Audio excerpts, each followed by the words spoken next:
Ikinuwento na magkasamang namuhay si Arata Tuma at ang kanyang nakatatandang kapatid na si Ryu Tuma sa piling ng kanilang abusado at irresponsibleng mga magulang.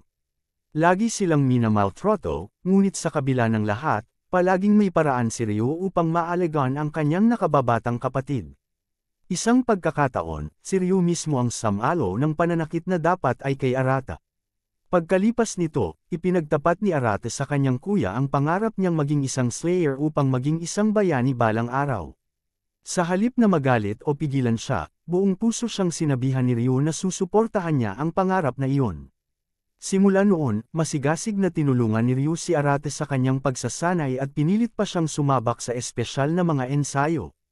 Nagbago ang lahat isang araw habang nasa silid silang magkapatid. Biglang lumitaw ang isang gintong orb, hudyat na malapit ng maging isang slayer si Arata. Niyakap nila ang isa't isa sa tuwa. Ngunit bago pa man makuha ni Arata ang orb, dumating ang kanilang walang kwentang ama at siya ang dumampot nito. Ipinangako niyang siya ang mag-iingat ng orb para sa kanila. Tumutol si Ryu at sinubukang ipagtanggol ang kapatid, ngunit galit na sinipa siya ng ama palayo. Mariin itong sinabi na anumang pag-aari ng kanyang anak ay pag-aari rin niya. Lumabas ang kanilang ama ng silid habang nagsasalita tungkol sa plano niyang ibenta ang orb. Ipinangako pa niyang, sa unang pagkakataon, bibilhan niya sila ng magandang bagay gamit ang kikitain. Pagkaraan, nagtungo siya sa isang mayamang binata na si Goto Takatora upang ibenta ang orb sa halagang 30 milyon lamang. Dahil dito, naging tanyag na slayer si Takatora. Hindi ito agad nalaman ng magkapatid hanggang sa makita nila sa balita si Takatora na hawak na ang mismong orb. Dahil iisa lamang ang orb para sa bawat elemento sa buong Japan, agad nilang naunawaan na si Takatora ang tunay na nakakuha nito, isang bagay na matagal na nilang pinaghirapan. Galit na galit si Ryu nang makita niyang si Takatora ang namumuhay ng buhay na dapat ay para kay Arata. Napansin ito ni Arata, at dahil dito, nagpasya si Ryu na kailangan nilang harapin si Takatora upang bawiin ang orb, anumang mangyari. Makalipas ang ilang sandali, dumating silang magkapatid sa opisina ni Takatora. Hindi na sila nag-aksaya ng oras at diretsyong sinabi na naroon sila upang kunin ang bagay na nararapat lamang kay Arata. Nag-alok si Takatora ng salapi bilang kapalit, ngunit matatag na tumanggi si Ryu. Ipinaliwanag niyang ang tanging nais ng kanyang kapatid ay ang orb, at wala nang iba. Nang mapagtanto ni Takatora na hindi sila magpapapigil, inanyayahan niya ang dalawa na sumama sa kanya. Sinabi niyang may ipapakita siyang mahalaga. Dinala niya sila sa isang silid kung saan nakabukas ang isang mahiwagang bitek sa espasyo. Bago pa nila maintindihan ang nangyayari, mabilis na isinara ni Takatora ang pinto at ikinandado ito. Nagpanik ang magkapatid, dahil alam nilang ang sinumang mahayla ng ganoong uri ng enerhiya ay mapupuno ng dilim at mauuwi sa pagiging isang halimaw. Mabilis na gumapang ang madilim na enerhiya patungo sa kanila, at sa isang iglap, itinulak ni Ryu ang kanyang kapatid upang mailayo. Siya ang tinamaan kapalit ni Arata. Kitang-kita ni Arata kung paano nilamon ng dilim ang katawan ng kanyang kuya hanggang sa tuluyan itong maging isang magic beast. Sa huling sandali, nagawa pang sabihin ni Ryu na huwag susuko si Arata sa kanyang pangarap na maging isang slayer. Bumagsak si Arata sa matinding dalamhati. Sinisisi niya ang sarili sa nangyari, ngunit bigla niyang napagtanto na hindi siya ang may sala. Ang tunay na dapat sisihin ay ang mga taong sakam na kumuha ng bagay na para sa kanya. Sa gitna ng lahat ng ito, hindi siya makapaniwala nang makita niyang lumitaw sa harap niya ang orb na matagal niyang hinahangad. Wala nang pag-aalinlangan, iniunat niya ang kanyang kamay. Kaagad itong damaykit sa kanya at nagsanhi ng matinding sakit habang nagsisimula ang proseso ng pagbabago. Sa gitna ng kanyang sigaw at pakikipaglaban upang manatiling matino, lumitaw sa harap niya ang isang abiso, nakamit niya ang proteksyon ng Demon Realm.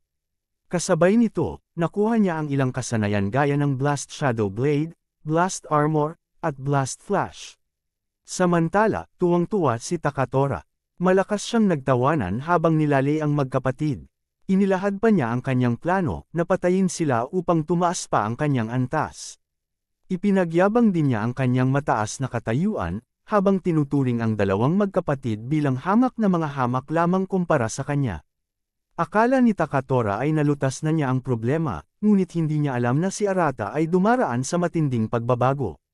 Nang tuluyang hamupa ang matinding sakit, napagtanto ni Arata na maaaring nasipsip niya ang kapangyarihan ng orb. Habang iniisip niya ito, biglang sumugod sa kanya ang kanyang nagbagong kapatid na si Ryu. Halos mabagsakan siya nito, ngunit bago pa man dumampi ang atake, kusa nang nakailag si Arata. Doon niya naunawaan na nakaiwas siya ng hindi iniisip, at dama pa niyang napakagaan ng kanyang katawan.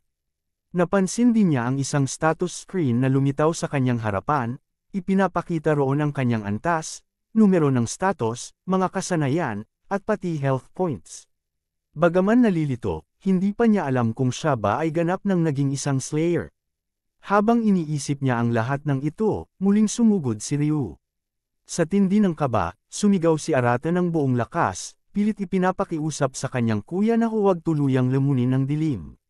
Buong puso niyang sinabi na siya mismo ang magliligtas sa kanyang kapatid, dahil oras na para siya naman ang maging sandigan. Tumanggi si Arata na umiwas. At sa mismong sandali na dapat ay tatama na sa kanya ang halimaw, bigla itong huminto. Isang nakakabinging sigaw ng pagkadismaya ang pinakawalan ng nilalang bago nito give-in ang pader at tumakas. Labis na nagulat si Arata. Doon niya naisip na baka mayroon pang natitirang katinuan ng kanyang kuya, dahil bigla na lamang itong tumigil at tumakas. Kasabay nito, napagtanto niya rin na tiyak na papatayin si Ryu ng mga Slayer oras na matagpuan nila siya. Dahil dito, nagpasya siyang ang pinakamahalagang bagay na dapat niyang gawin ay hanapin muna ang kanyang kapatid bago ang iba. Bigla na lamang lumitaw sa harap niya ang isang magic fisher, at mula rito ay lumabas ang isang nakakatakot na halimaw. Walang pag-aalinlangan, agad nitong sinubukang hiwain at batasin si Arata. Mabilis na umatras si Arata at nailegan ang mabagsik na suntok ng halimaw, ngunit ang natama nito ay nagdulot ng malubhang pinsala sa paligid. Habang sinusubukan pa niyang unawain ang sitwasyon, biglang tinamaan si Arata ng buntot ng halimaw. Lumipad siya at bumangga ng malakas sa pader. Napuno ng sakit ang kanyang katawan, at malinaw niyang naramdaman na hindi biro ang kalabang ito. Napagpasyahan niyang kailangan niyang tapusin ang laban kaagad kung nais niyang habulin ang kanyang kuya. Sa sandaling iyon, naalala niyang mayroon siyang mga bagong kasanayan, ang Blast Shadow Blade, Blast Armor, at Blast Flash, lahat nasa unang antas pa lamang. Nang maunawaan niyang isa na rin siyang Slayer, napuno siya ng tapang at kumpiyansa na lumaban. Habang sumisibad ang halimaw papalapit, pinakawalan niya ang Blast Flash. Mula rito, bumuga ng madilim na enerhiya na nagpabagsak at nagpahagi sa halimaw. Ngunit bago pa man siya makahinga ng maluwag, muling sumugod ang nilalang. Sa isang iglap, inihampas siya nito sa pader at nagsimula siyang mawala ng kontrol sa kanyang katawan. Hindi makapaniwala si Arata, na nakamit na niya ang matagal na niyang pinapangarap, ngunit sa parehong sandali, pakiramdam niya ay malapit na siyang mamatay. Napaisip siya kung mamamatay ba siya nang hindi nagawa ang mga mahahalagang bagay, lalo na ang pagliligtas sa kanyang kapatid. Habang papalapit na ang halimaw upang tapusin siya, bigla siyang pumasok sa tinatawag na flow state. Bumalot sa kanyang katawan ang isang kulay ubing aura na parang umiikot na apoy ng dilim. Dahan-dahan niyang iminulat ang kanyang mga mata, at kumislap ang mga ito na tila mga mata ng isang vampira. Sa isang iglap, tinamaan ng sunod-sunod na mga sandata ang halimaw, dahilan para sumigaw ito sa sakit. Nawalan ng malay si Arata, at nang magising, bumungad sa kanya ang bangkay ng halimaw na nakahandusay sa kanyang harapan, tinuhog ng maraming armas. Nanlaki ang kanyang mga mata sa pagkagulat at napatanong sa sarili kung siya ba talaga ang nakatalo rito. Wala siyang ideya kung ano ang nangyari sa kanya, ngunit isang abiso mula sa system ang lumitaw, nakamit niya ang level 3. Napagtanto niyang umangat ang kanyang antas dahil natalo niya ang halimaw, at nangangahulugan itong tumaas din ang kanyang mga kakayahan. Subalit, hindi niya binigyan ng pansin ang pagiging mas malakas. Sa halip, muling nakatuon ang kanyang isip sa mas mahalaga, ang mailigtas ang kanyang kapatid. Pinilit niyang tumayo at lumabas sa lansangan, bagamat basag-basag at sugatan ang kanyang katawan. Sa kanyang isipan, muling sumulpat ang alaala ni Takatora. Sa bawat pintig ng kanyang galit, lalong nagliyab ang kanyang determinasyon, hinding-hindi niya patatawarin ang taong iyon sa lahat ng ginawa nito. Ngunit bago pa man siya makagalaw ng husto, tuluyan nang naubos ang natitirang lakas niya, at nawalan siya ng malay sa gitna ng kalsada.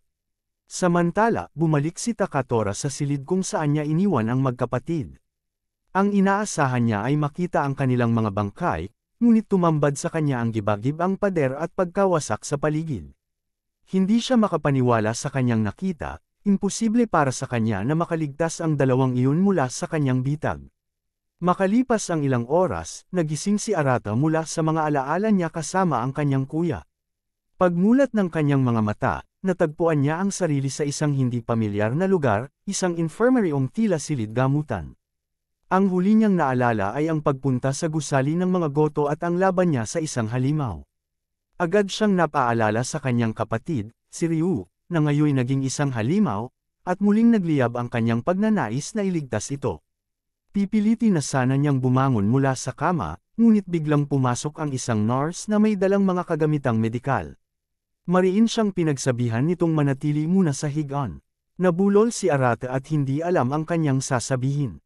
Ipinaliwanag ng nurse na nakatanggap sila ng tawag tungkol sa isang binatang gumuho sa gilid ng kalsada.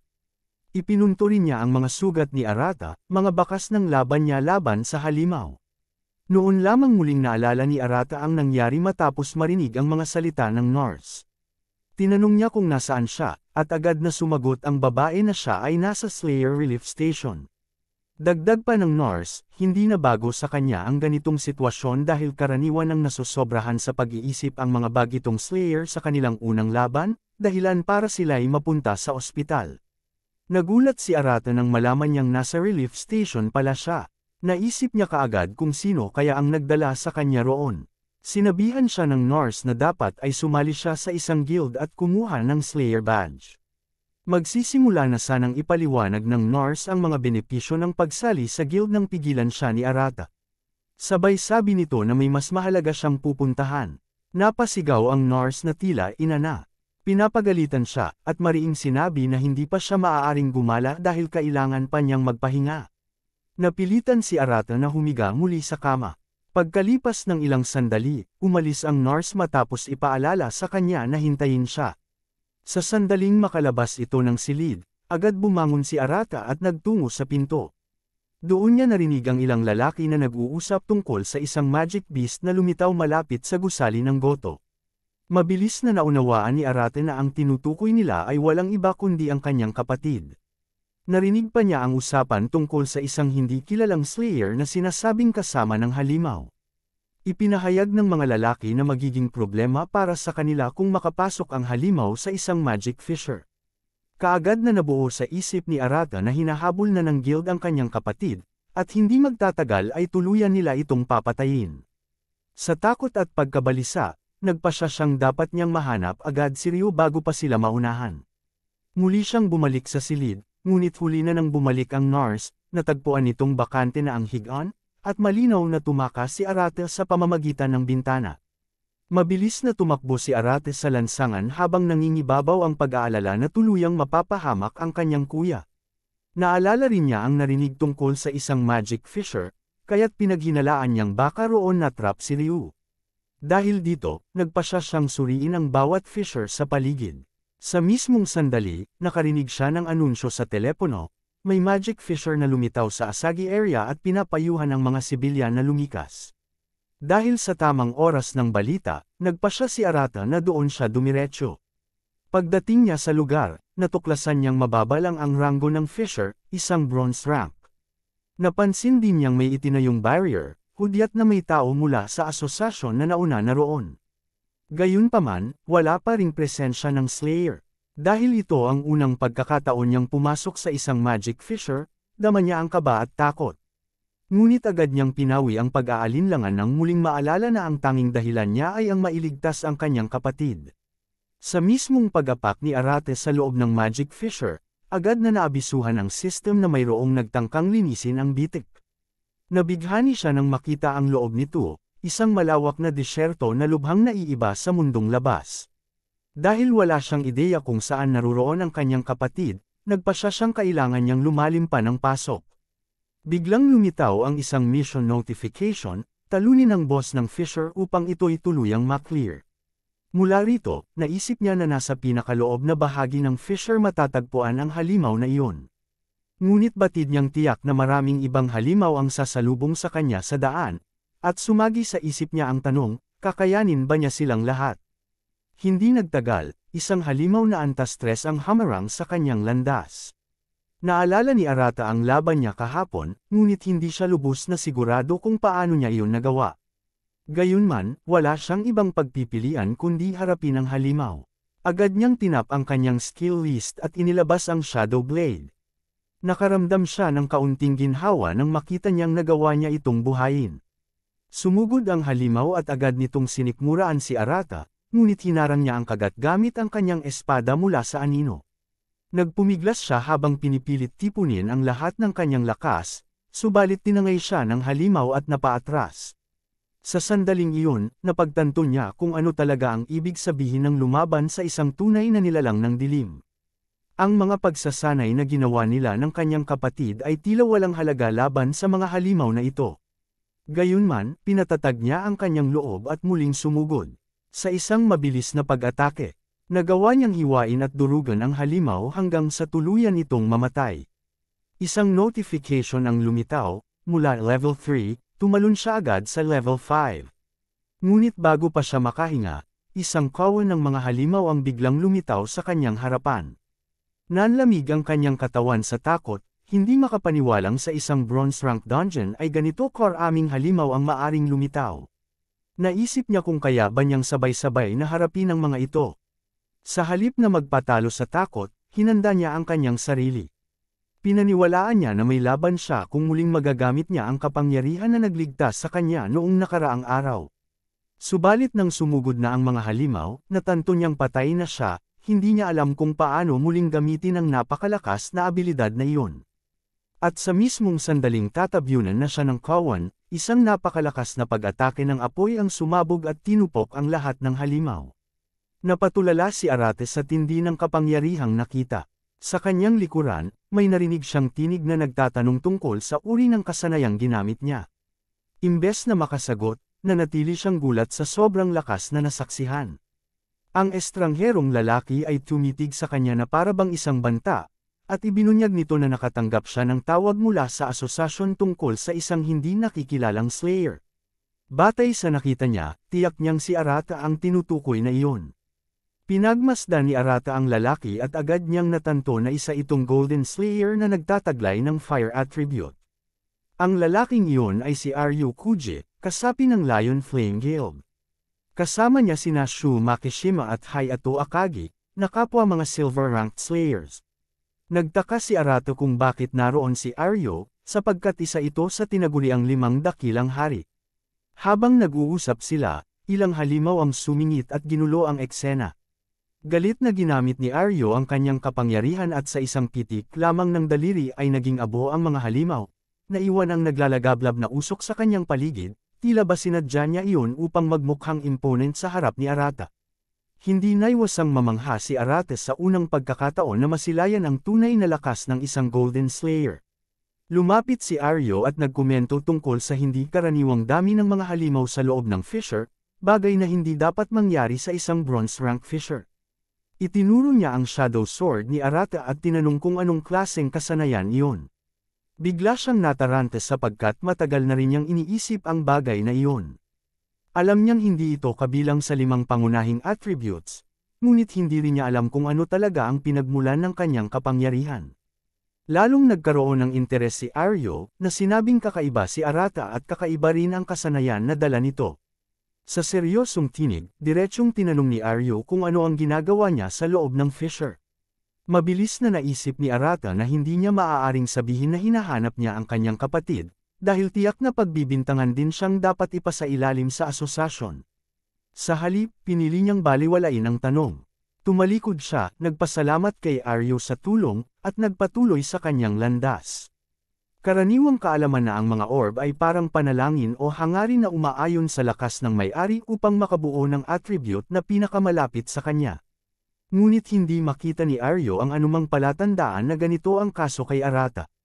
Kaya't bigla siyang tumigil at buong kumpiyansang sinabi na natuklasan na niya, si Arata ang tinutukoy na irregular slayer. Huminto si Arata at iginiit na wala siyang ideya kung ano ang ibig sabihin ng salitang iyon.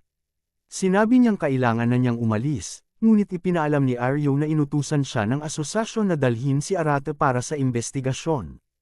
Banilinan pa niya ito na huwag personalin ang sitwasyon, bago sumugod ng may apoy sa kanyang kamao. Sa mismong iglap bago tumama ang pag-atake, itinakip ni Arata ang kanyang Shadow Sword upang tanggihan ang bugzo ng apoy. Ngunit laking gulat niya nang masunog at matuno ang mismong anino ng espada dahil sa sobrang lakas ng apoy ni Aryo. Maging si Aryo ay hindi makapaniwalang naglaho ang sandata. Napilitan si Arata na umatras at maglagay ng distansya sa pagitan nila. Subalit hindi pa tapos si Aryo. Inutusan nito ang kanyang dalawang kasamahan na huwag makialam, sapagkat nagsisimula na raw siyang mag-enjoy sa laban-laban kay Arata. Bagamat sumunod sina Shu at Hayato, bakas sa kanilang mukha ang takot na baka sila mismo ang malipol kung sakaling maging seryoso si Aryo sa kanyang pakikipaglaban. Hindi nag-aksaya ng oras si Aryo at agad na nagpakawala ng panibagong bugzo ng mga fireball laban kay Arata. Agad na naunawaan ni Arata ang panganib na kinahaharap niya at tumakbo sa likod ng isang malaking bato upang takasan ang malakas na pagsabog. Nang hamupa ang apoy, ngumisi si Aryo at tinawag siyang sumuko kung ayaw niyang maging abo. Habang nagtatago, naisip ni Arata na hindi na niya makikita ang kanyang kapatid kapag nahuli siya ni Aryo.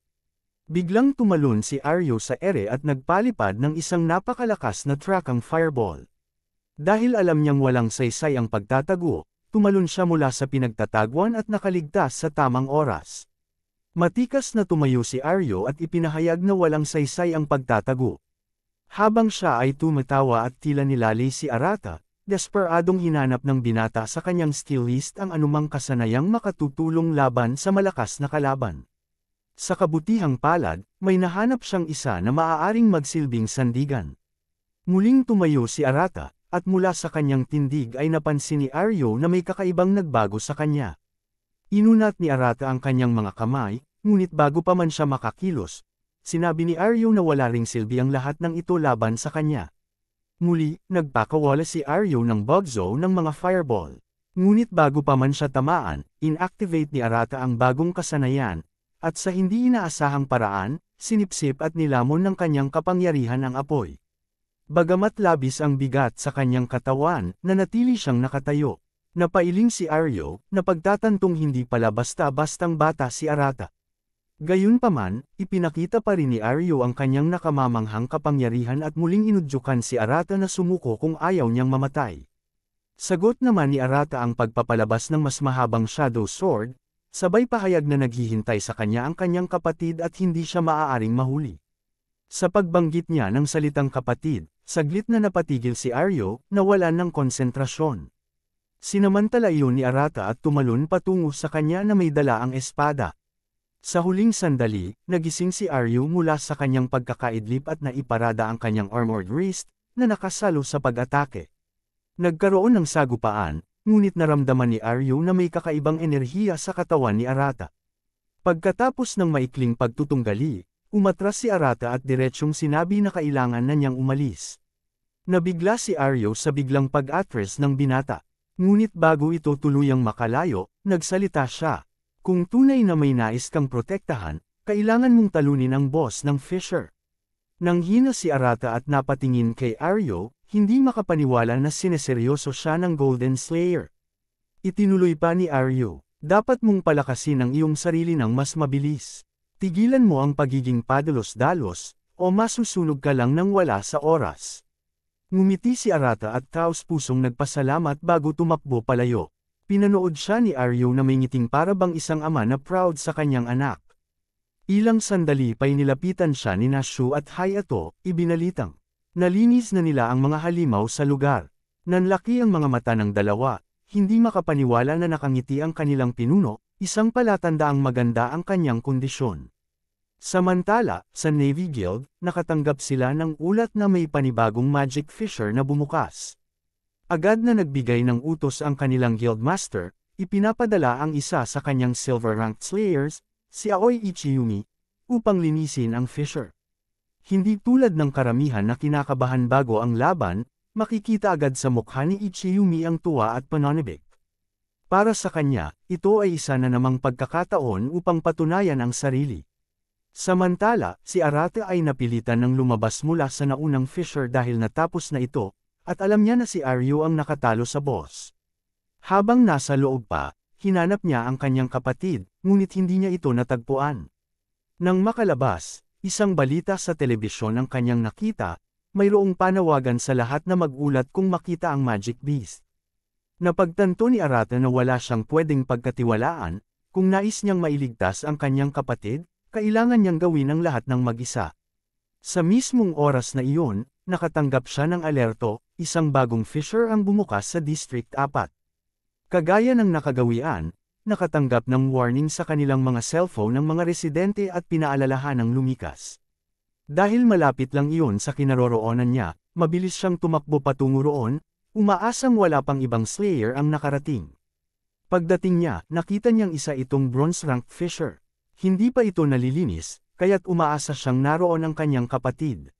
Ngunit bago pa siya makapasok, dalawang miyembro ng Navy Guild ang hamarang, sina Hanameda at Ishinari. Agad nilang sinabi na off-limits ang fissure. Nang mapansin nilang wala si Arate ng Slayer badge, nagsimula silang manginsulto. Tinawag nila siyang mababang uri ng nilalang, isang normal Slayer, pinakamababa sa rango, habang ang mga Gold Slayers naman ang pinakamataas. Nabigla si Arate sa kapal ng mukha ng dalawa at napaisip kung sino ba talaga sila para magsalita ng ganoon. Patuloy na nagyayabang ang dalawa, ipinapahayag na ang kanilang master ang siyang lalaban sa loob, kaya't walang karapatang pumasok ang iba, lalo na ang basura, gaya ni Arata. Pinaliwanag ni Arata na mayroon siyang dahilan kung bakit kailangan niyang makapasok agad, ngunit binaliwala iyon ng dalawa. Hindi sila makikinig, at mas lalo pa silang lumala nang bigla siyang atakihin. Nakailag si Arata, pinipiling manatiling kalmado habang nagpapaalala na nagmamadali siya. Ngunit nang makita niyang walang balak umatras ang dalawa, napagdesisyonan niyang ipakita sa kanila ang totoong sakit. Hinugot niya ang kanyang Shadow Blade at tumakbo upang umatake. Ngunit bigla siyang natigilan, hindi niya maigalaw ang kanyang mga paa. Nang tumingin siya sa ibaba, natuklasan niyang naipit siya sa isang mud trap na itinanim ng dalawa. Dahan-dahan siyang lumulubog, at nang malaman niyang walang hangganan ng putik, natanto niyang maaari siyang mamatay kung hindi siya makakalabas. Walang nagawa si Arate kundi titigan ang dalawang hambog habang patuloy siyang lumulubog. Ngunit bago pa man tuluyang lumala ang sitwasyon, isang tinig ang sumabat mula sa likuran at nagtanong kung ano ang ginagawa nila kay Arata. Nagulat ang dalawa at sabay na lumingon. Ang tinig pala ay mula kay Aoi Ichiyumi. Nanlaki ang kanilang mga mata, hindi sila makapaniwala na naroon siya, hindi na nag-aksaya ng oras si Aoi Ichiyumi. Agad siyang tumingin kay Arata at ginamit ang kanyang kapangyarihan. Sa pamamagitan ng malakas na agos ng tubig, iniahon niya si Arata mula sa mud trap. Pagkatapos nito, mahigpit niyang tinanong kung bakit naglalaban ang mga Slayer na dapat ay magkakampi. Hingal pa si Arata, ngunit ipinaliwanag niyang sina Hanameda at Ishinari ang pumipigil sa kanya upang makapasok sa fissure. Alam ni Aoi ang tungkol sa mga Slayers na pumapasok sa fissure bago ang formal na investigasyon upang sila lamang ang makinabang sa gantimpala. Nang makita niya ang asal ng dalawa, agad niyang naisip na kabilang sila sa ganoong uri ng mga Slayer. Napagtanto ni Hanameda at Ishinari na magiging sagabal si Aoi, kaya't nagpa siya silang harangin siya anuman ang mangyari. Buo ang kanilang kumpiyansa dahil naniniwala silang kaya nila siyang talunin, lalo na't kilala si Aoi bilang isang support slayer. Hindi na sila nag-atubili at sabay na pinakawalan ng kanilang kapangyarihan ng yelo. Ngunit mabilis na nakagawa si Aoi ng matibay na barrier upang protektahan ang sarili pati na rin si Arata. Matapos hadlangan ang unang atake, lumingon si Aoi kay Arata. Sinabi niya rito na siya ang lumaban sa dalawa habang susuportahan niya mula sa likod. Nabigla si Arate sa narinig, dahil hindi pa siya nakikipaglaban ng direkta sa ibang tao. Ngunit dahil wala na silang ibang pagpipilian, nagpa siya siyang subukan.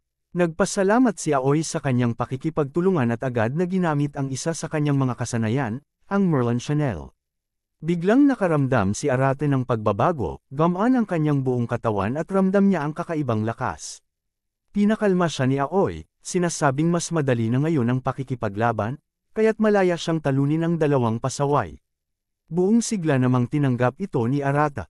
Tumakbo siya patungo sa dalawa ng sobrang bilis, ikinagulat ni Hanameda at Ishinari. Bago pa sila makagalaw, inabot na sila ng hampas ng kanyang Shadow Blade. Sa isang iglap, parehong bumagsak ang dalawa. Hindi makapaniwala si Arate sa kanyang bilis at lakas, at nang tingnan niya ang kanyang status, napansin niyang biglang tumaas ang kanyang mga stats.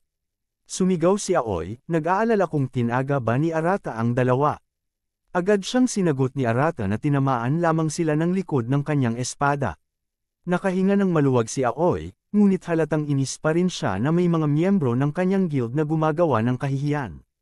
Napansin ni Arata ang Water Slayer badge sa dibdib ni Aoy, at agad niyang natukoy na kabilang siya sa parehong guild ni Takatora. Nagpakilala sila sa isa't isa, at inamin ni Aoy na kahanga-hanga ang lakas ni Arata. Ngunit bago pa sila makapagpatuloy ng usapan, nagulat sila nang marinig ang dalawang bully na bumangon at tumakbo palayo. Habang nagmamadali, nabanggit ni Hanameda at Ishinari ang pangalan ng kanilang master, si Takatora. Lalong naagaw ang atensyon ni Arata, at gayon din si Aoy. Ipinahayag niya ang kanyang balak na iparating sa kanilang Guildmaster Ray ang lahat ng ginagawa ni Takatora sa kanilang likuran. Pagkaalis ng dalawa, pinaalalahanan ni Aoy si Arata na kailangan nilang linisin ang fissure. Nag-alinlangan si Arata, ngunit ipinaliwanag ni Aoy na parating na rin ang iba pang miyembro ng guild. Gayunman, maaari pa rin siyang lumaban sa tabi ni Arata dahil may pahintulot siya upang linisin ang fissure. Lubhang naguluhan si Arata sa narinig mula kay Aoy.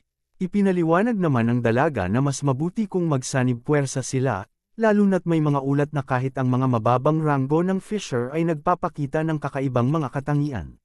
Dagdag pa rito, isa siyang support slayer, at agad na naalala ni Arata kung gaano kalakas ang epekto ng buff na ibinigay niya kanina.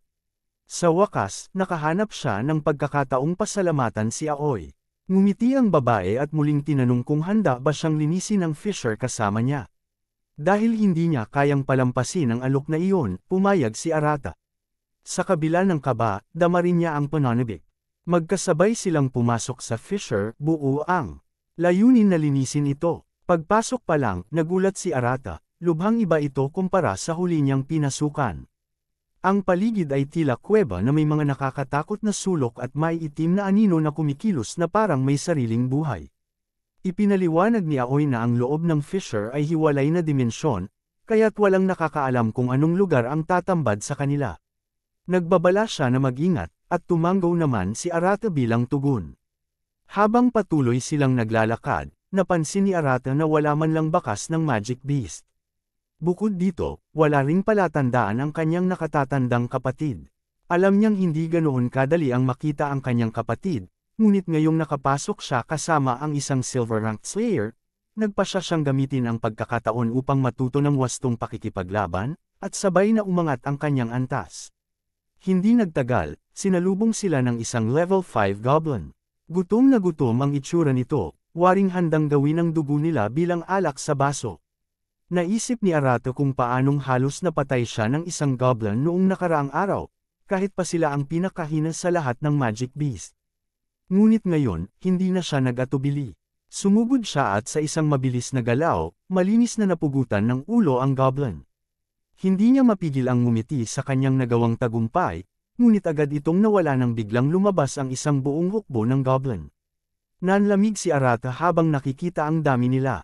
Nagsimulang pamatak ang takot sa kanyang isipan, kaya ba talaga niyang labanan ang ganoong karaming halimaw? Ngunit bago siya tuluyang lamunin ng pangamba, bigla siyang nakaramdam ng muling pag-angat ng kanyang lakas. Nabuff siya ni Aoy, at muling tumaas ang kanyang mga stats. Nakangiti lamang ang dalaga mula sa likuran, at malumanay ngunit matatag ang kanyang tinig. Ipakita mo sa kanila kung sino ang tunay na boss. Masiglang sinunod ni Arata ang mga utos ni Aoy, walang awa niyang pinagpupugutan ng ulo ang mga goblin. Matapos malipol ang buong hukbo, agad siyang tumaas mula antas 5 patungong 6. Pinuri siya ni Aoy at sinabing mas magiging madali ang pakikitungo sa mga bronze-ranked beasts basta't nandoon siya. Sumang-ayon si Arata, at inamin niyang tila nag-uumapo ang lakas sa kanyang katawan. Ipinagyabang naman ni Aoy na tinatawag siyang linchpin of rear support sa kanilang guild. Biglang nakaramdam si Arata ng masamang presensya sa kanilang likuran. Mabilis siyang sumigaw upang balaan si Aoy. Isang goblin ang sumusugod sa kanya, handang sumaksak, ngunit nasa lagyo ng barrier ni Aoy. Agad siyang lumingon, at sa galit na mababakas sa kanyang mukha, pinasabog niya palayo ang halimaw. Napamangha si Arate nang masaksihan kung paanong kaya ni Aoy na pagsabayin ang iba't ibang kasanayan sa loob lamang ng ilang segundo. Bukod sa pagiging mabilis at maliksi, malinaw na kaya rin itong suportahan ang sinumang kasamahan. Napansin ni Aoy na natutulala si Arata, kaya agad niya itong tinawag sa huwisyo at pinaalalahan ang kailangan nilang magpatuloy. Para kay Arata, si Aoy ay isa ng idolo, at nangakong patitibayin ang sarili upang maging kasing lakas niya. Ibinulalas niya ang hanggaring makapagtanggol ng tao, kagaya ni Aoy. Ngumiti ang dalaga at sinabing maganda ang kanyang pangarap, ngunit binigyang diin na bago iyon, kailangan muna nilang harapin ang mga goblin na muling nakapalibot sa kanila. Noon lang napansin ni Arata na napapaligiran na pala sila ng panibagong hukbo. Nagtaka siya kung ilang goblin pa ang kailangan niyang kalabanan, ngunit nakita niyang kalmado lang si Aoy, parang yelo. Gaya ng dati, binuff siya nito at sinabihang tapusin ang mga halimaw. Lalo siyang nagpasalamat, at ang suporta ng dalaga ay nagbigay ng matinding determinasyon sa kanya. Mabilis siyang sumugod, pinutol ang bawat goblin na humaharang sa kanya, at habang ginagawa ito, tuloy-tuloy ang kanyang pag-angat ng antas. Sa huli, nagawa niyang lipulin ang buong hukbo ng mga goblin na nakapalibot. Sumulpot ang abiso, mula antas 6, umakyat siya kaagad hanggang antas 10. Nabigla siya sa bilis ng pagtaas, at kapalit nito ay nagbukas siya ng bagong kasanayan, ang blast cannon. Subalit, agad ding napawi ang kanyang tuwa nang lumitaw ang panibagong pangkat ng mga goblin. Ngayon, mas marami pa sila at maging si Aoy ay nakaramdam ng malamig na kilabot. Ipinaalala niya kay Arate na ang tanging pag-asa nila ay maagap na pag-atake.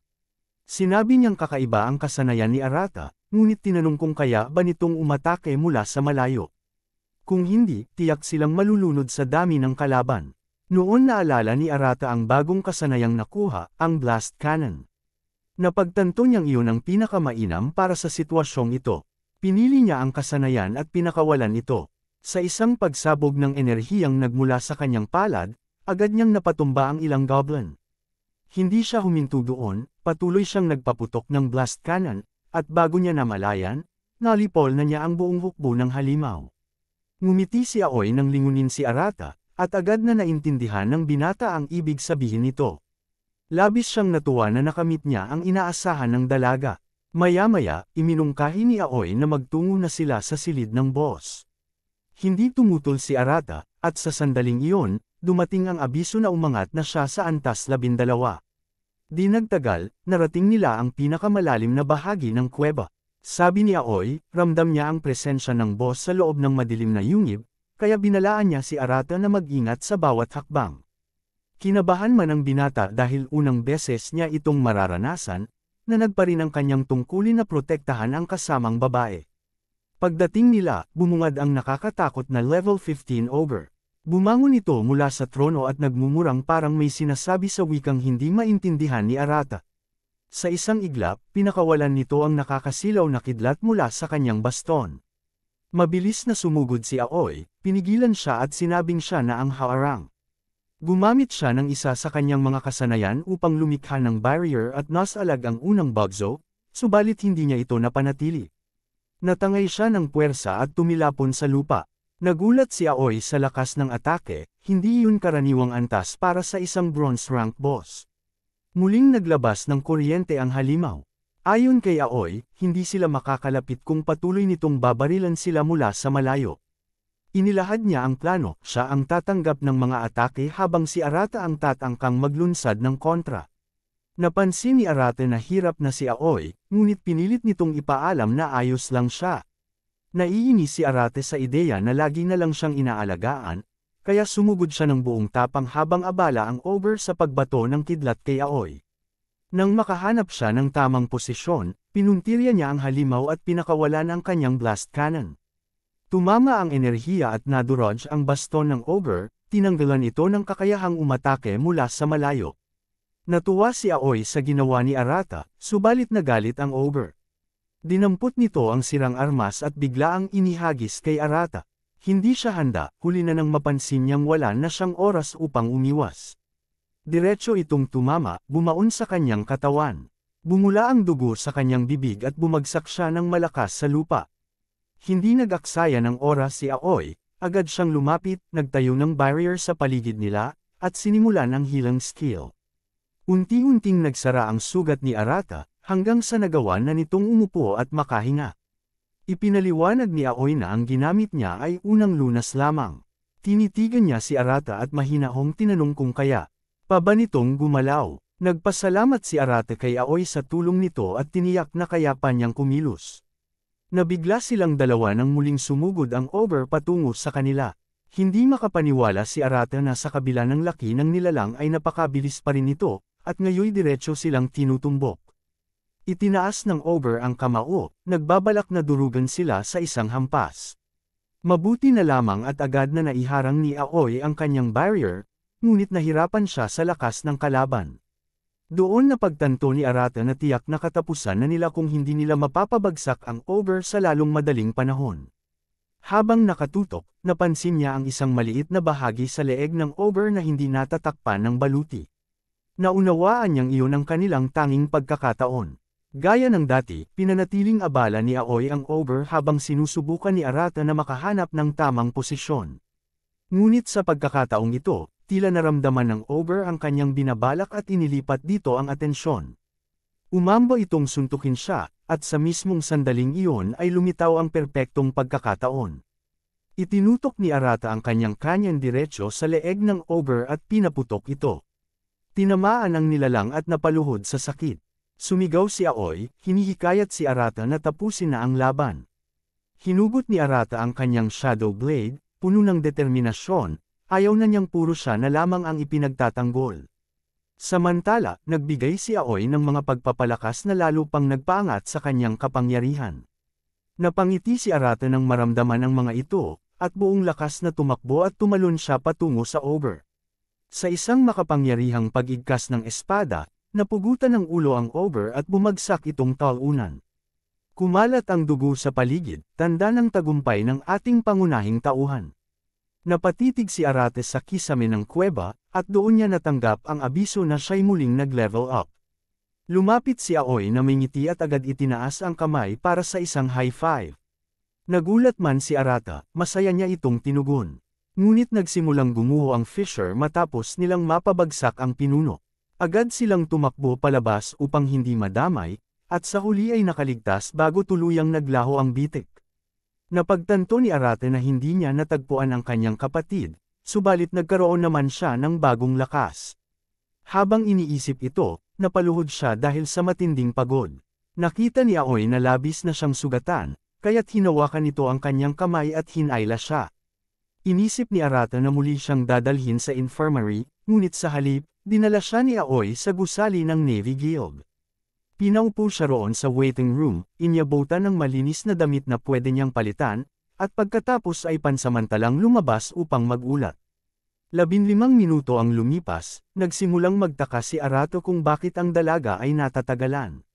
Nagpasya siyang lumabas ng silid upang silipin kung ano ang nangyayari.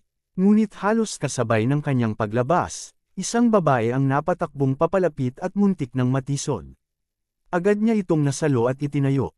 Magpapakilala na sana si Arata, ngunit biglang napagtanto niya ang isang mahalagang bagay. Dali-dali niyang tinapos ang anumang usapan na maaaring mauwi sa kung ano-anong love life, at mabilis na tumakbo patungo sa labasan.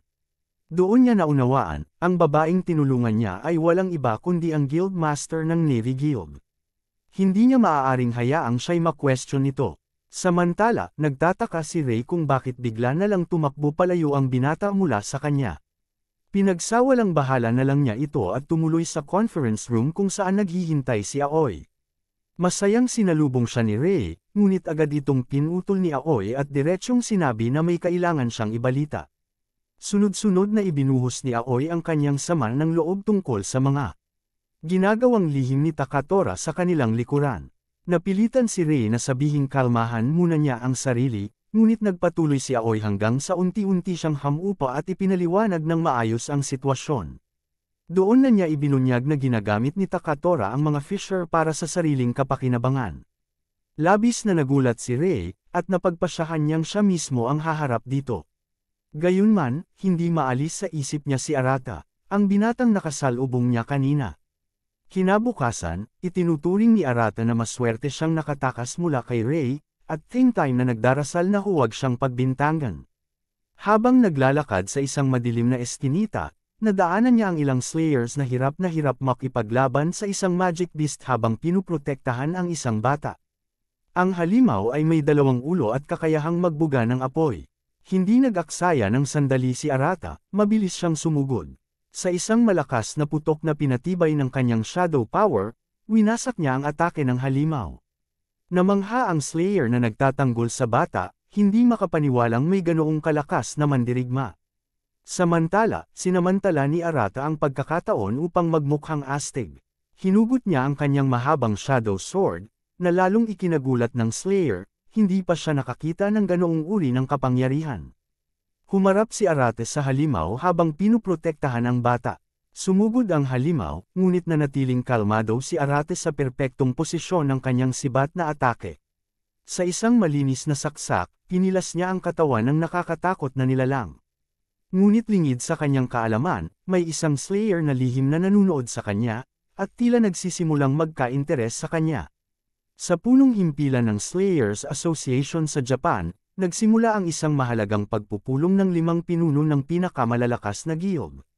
Naroon si Jin Osake Dojo mula sa Seiwa Guild, Aryo Kuji ng Lion Flame Guild, Rei Isaki ng Navy Guild, Tokuto Nagihara ng Jade Sky Guild, at Shion Inamori mula sa Kaizen Guild. Si Dojo ang unang nagsalita, itinaas ang pangunahing paksa ng kanilang agenda, ang hindi pangkaraniwang pagdami ng mga fisher na bigla na lamang sumusulpot sa iba't ibang lugar. Sumang-ayon agad si Aryo, na nagbanggit na kamakailan, isang bronze rank slayer ang nawala ng kontrol at nagresulta ito sa paglabas ng maraming magic beasts.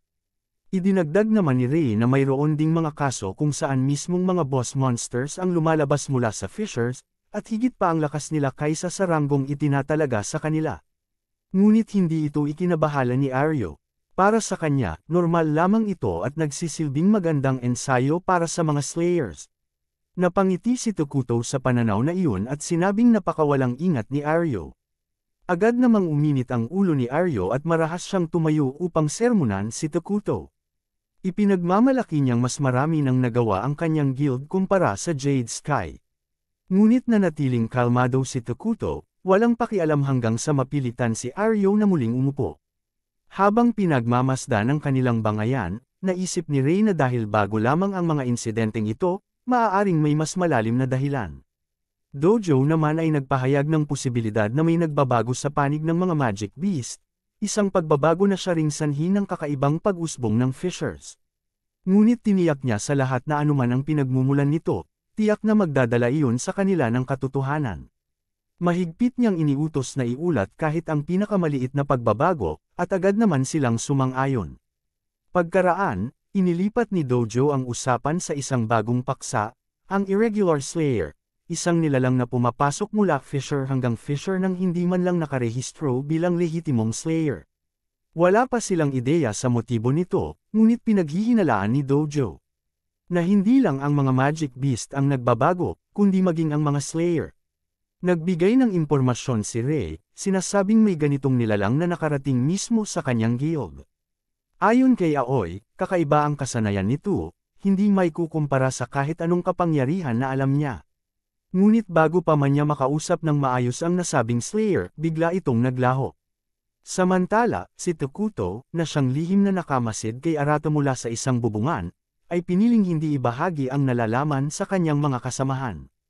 Nagpatuloy si Rey, nagmumungkahi na marahil ay iniisip ng hindi nakikilalang slayer na kakaiba at natatangi ang kanyang kapangyarihan, kaya't hindi siya nababagay na pumasok sa alinmang guild.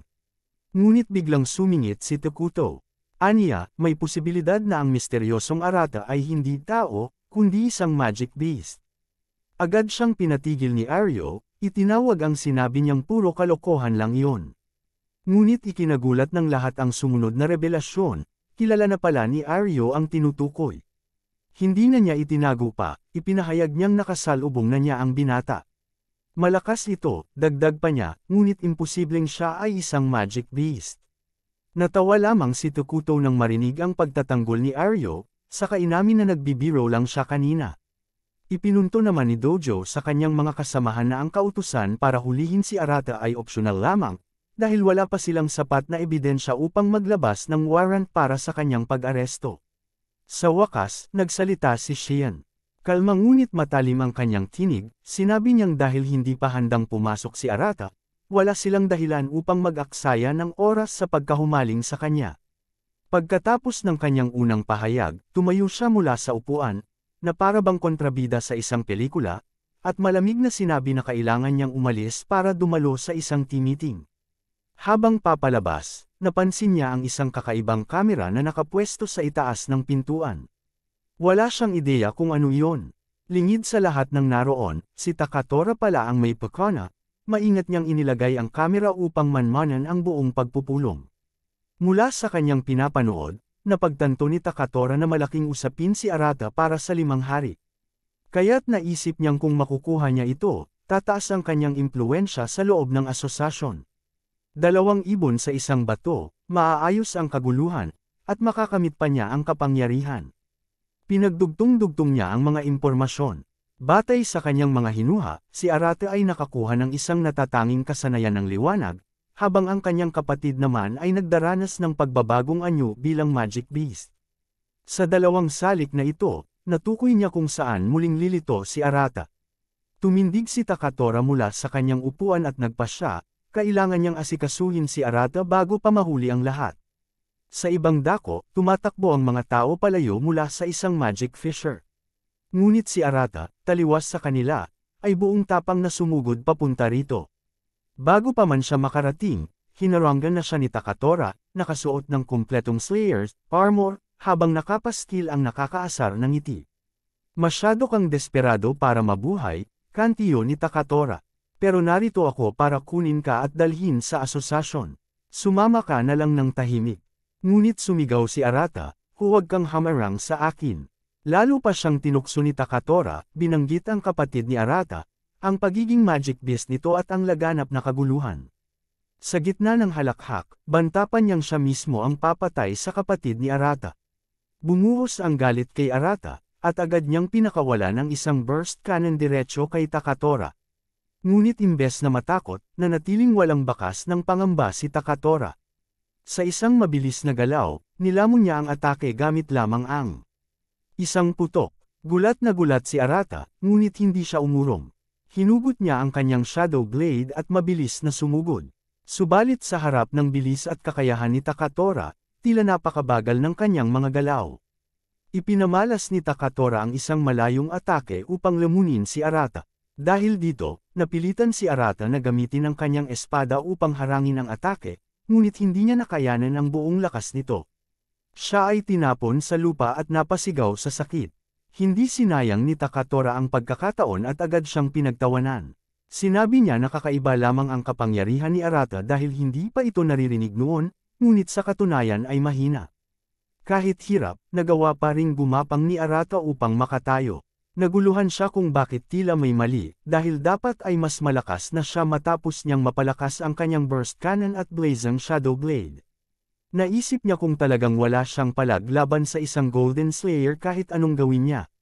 Subalit sa kabila ng pagkatalo, nakatayo pa rin siya. Nabigla si Takatora nang makita na may lakas pa rin ang binata. Maya-maya, ginamit ni Arata ang isang kasanayang tinawag na Suit Darkness, at agad itong naglabas ng makapal na itim na usok. Hindi gumalaw si Takatora mula sa kanyang pwesto, iniisip na isa lamang itong usok upang magtago. Nagtaka siya kung ano ang binabalak ni Arata, ngunit biglang may umatake mula sa anino at tinangkang tamaan ang kanyang leeg. Agad niyang nablock ito gamit ang kanyang kapangyarihan, sa kanya pinutol ang iba pang kakaibang atake na maaaring sumunod. Nang unti-unting lumino ang usok, nakita niyang mabilis na sumugod si Arata. Halos tamaan na siya ng hiwa ngunit mabilis niya itong naiparang. Sinabi pa ni Arata na tapos na ang laban at wala na siyang malalampasan.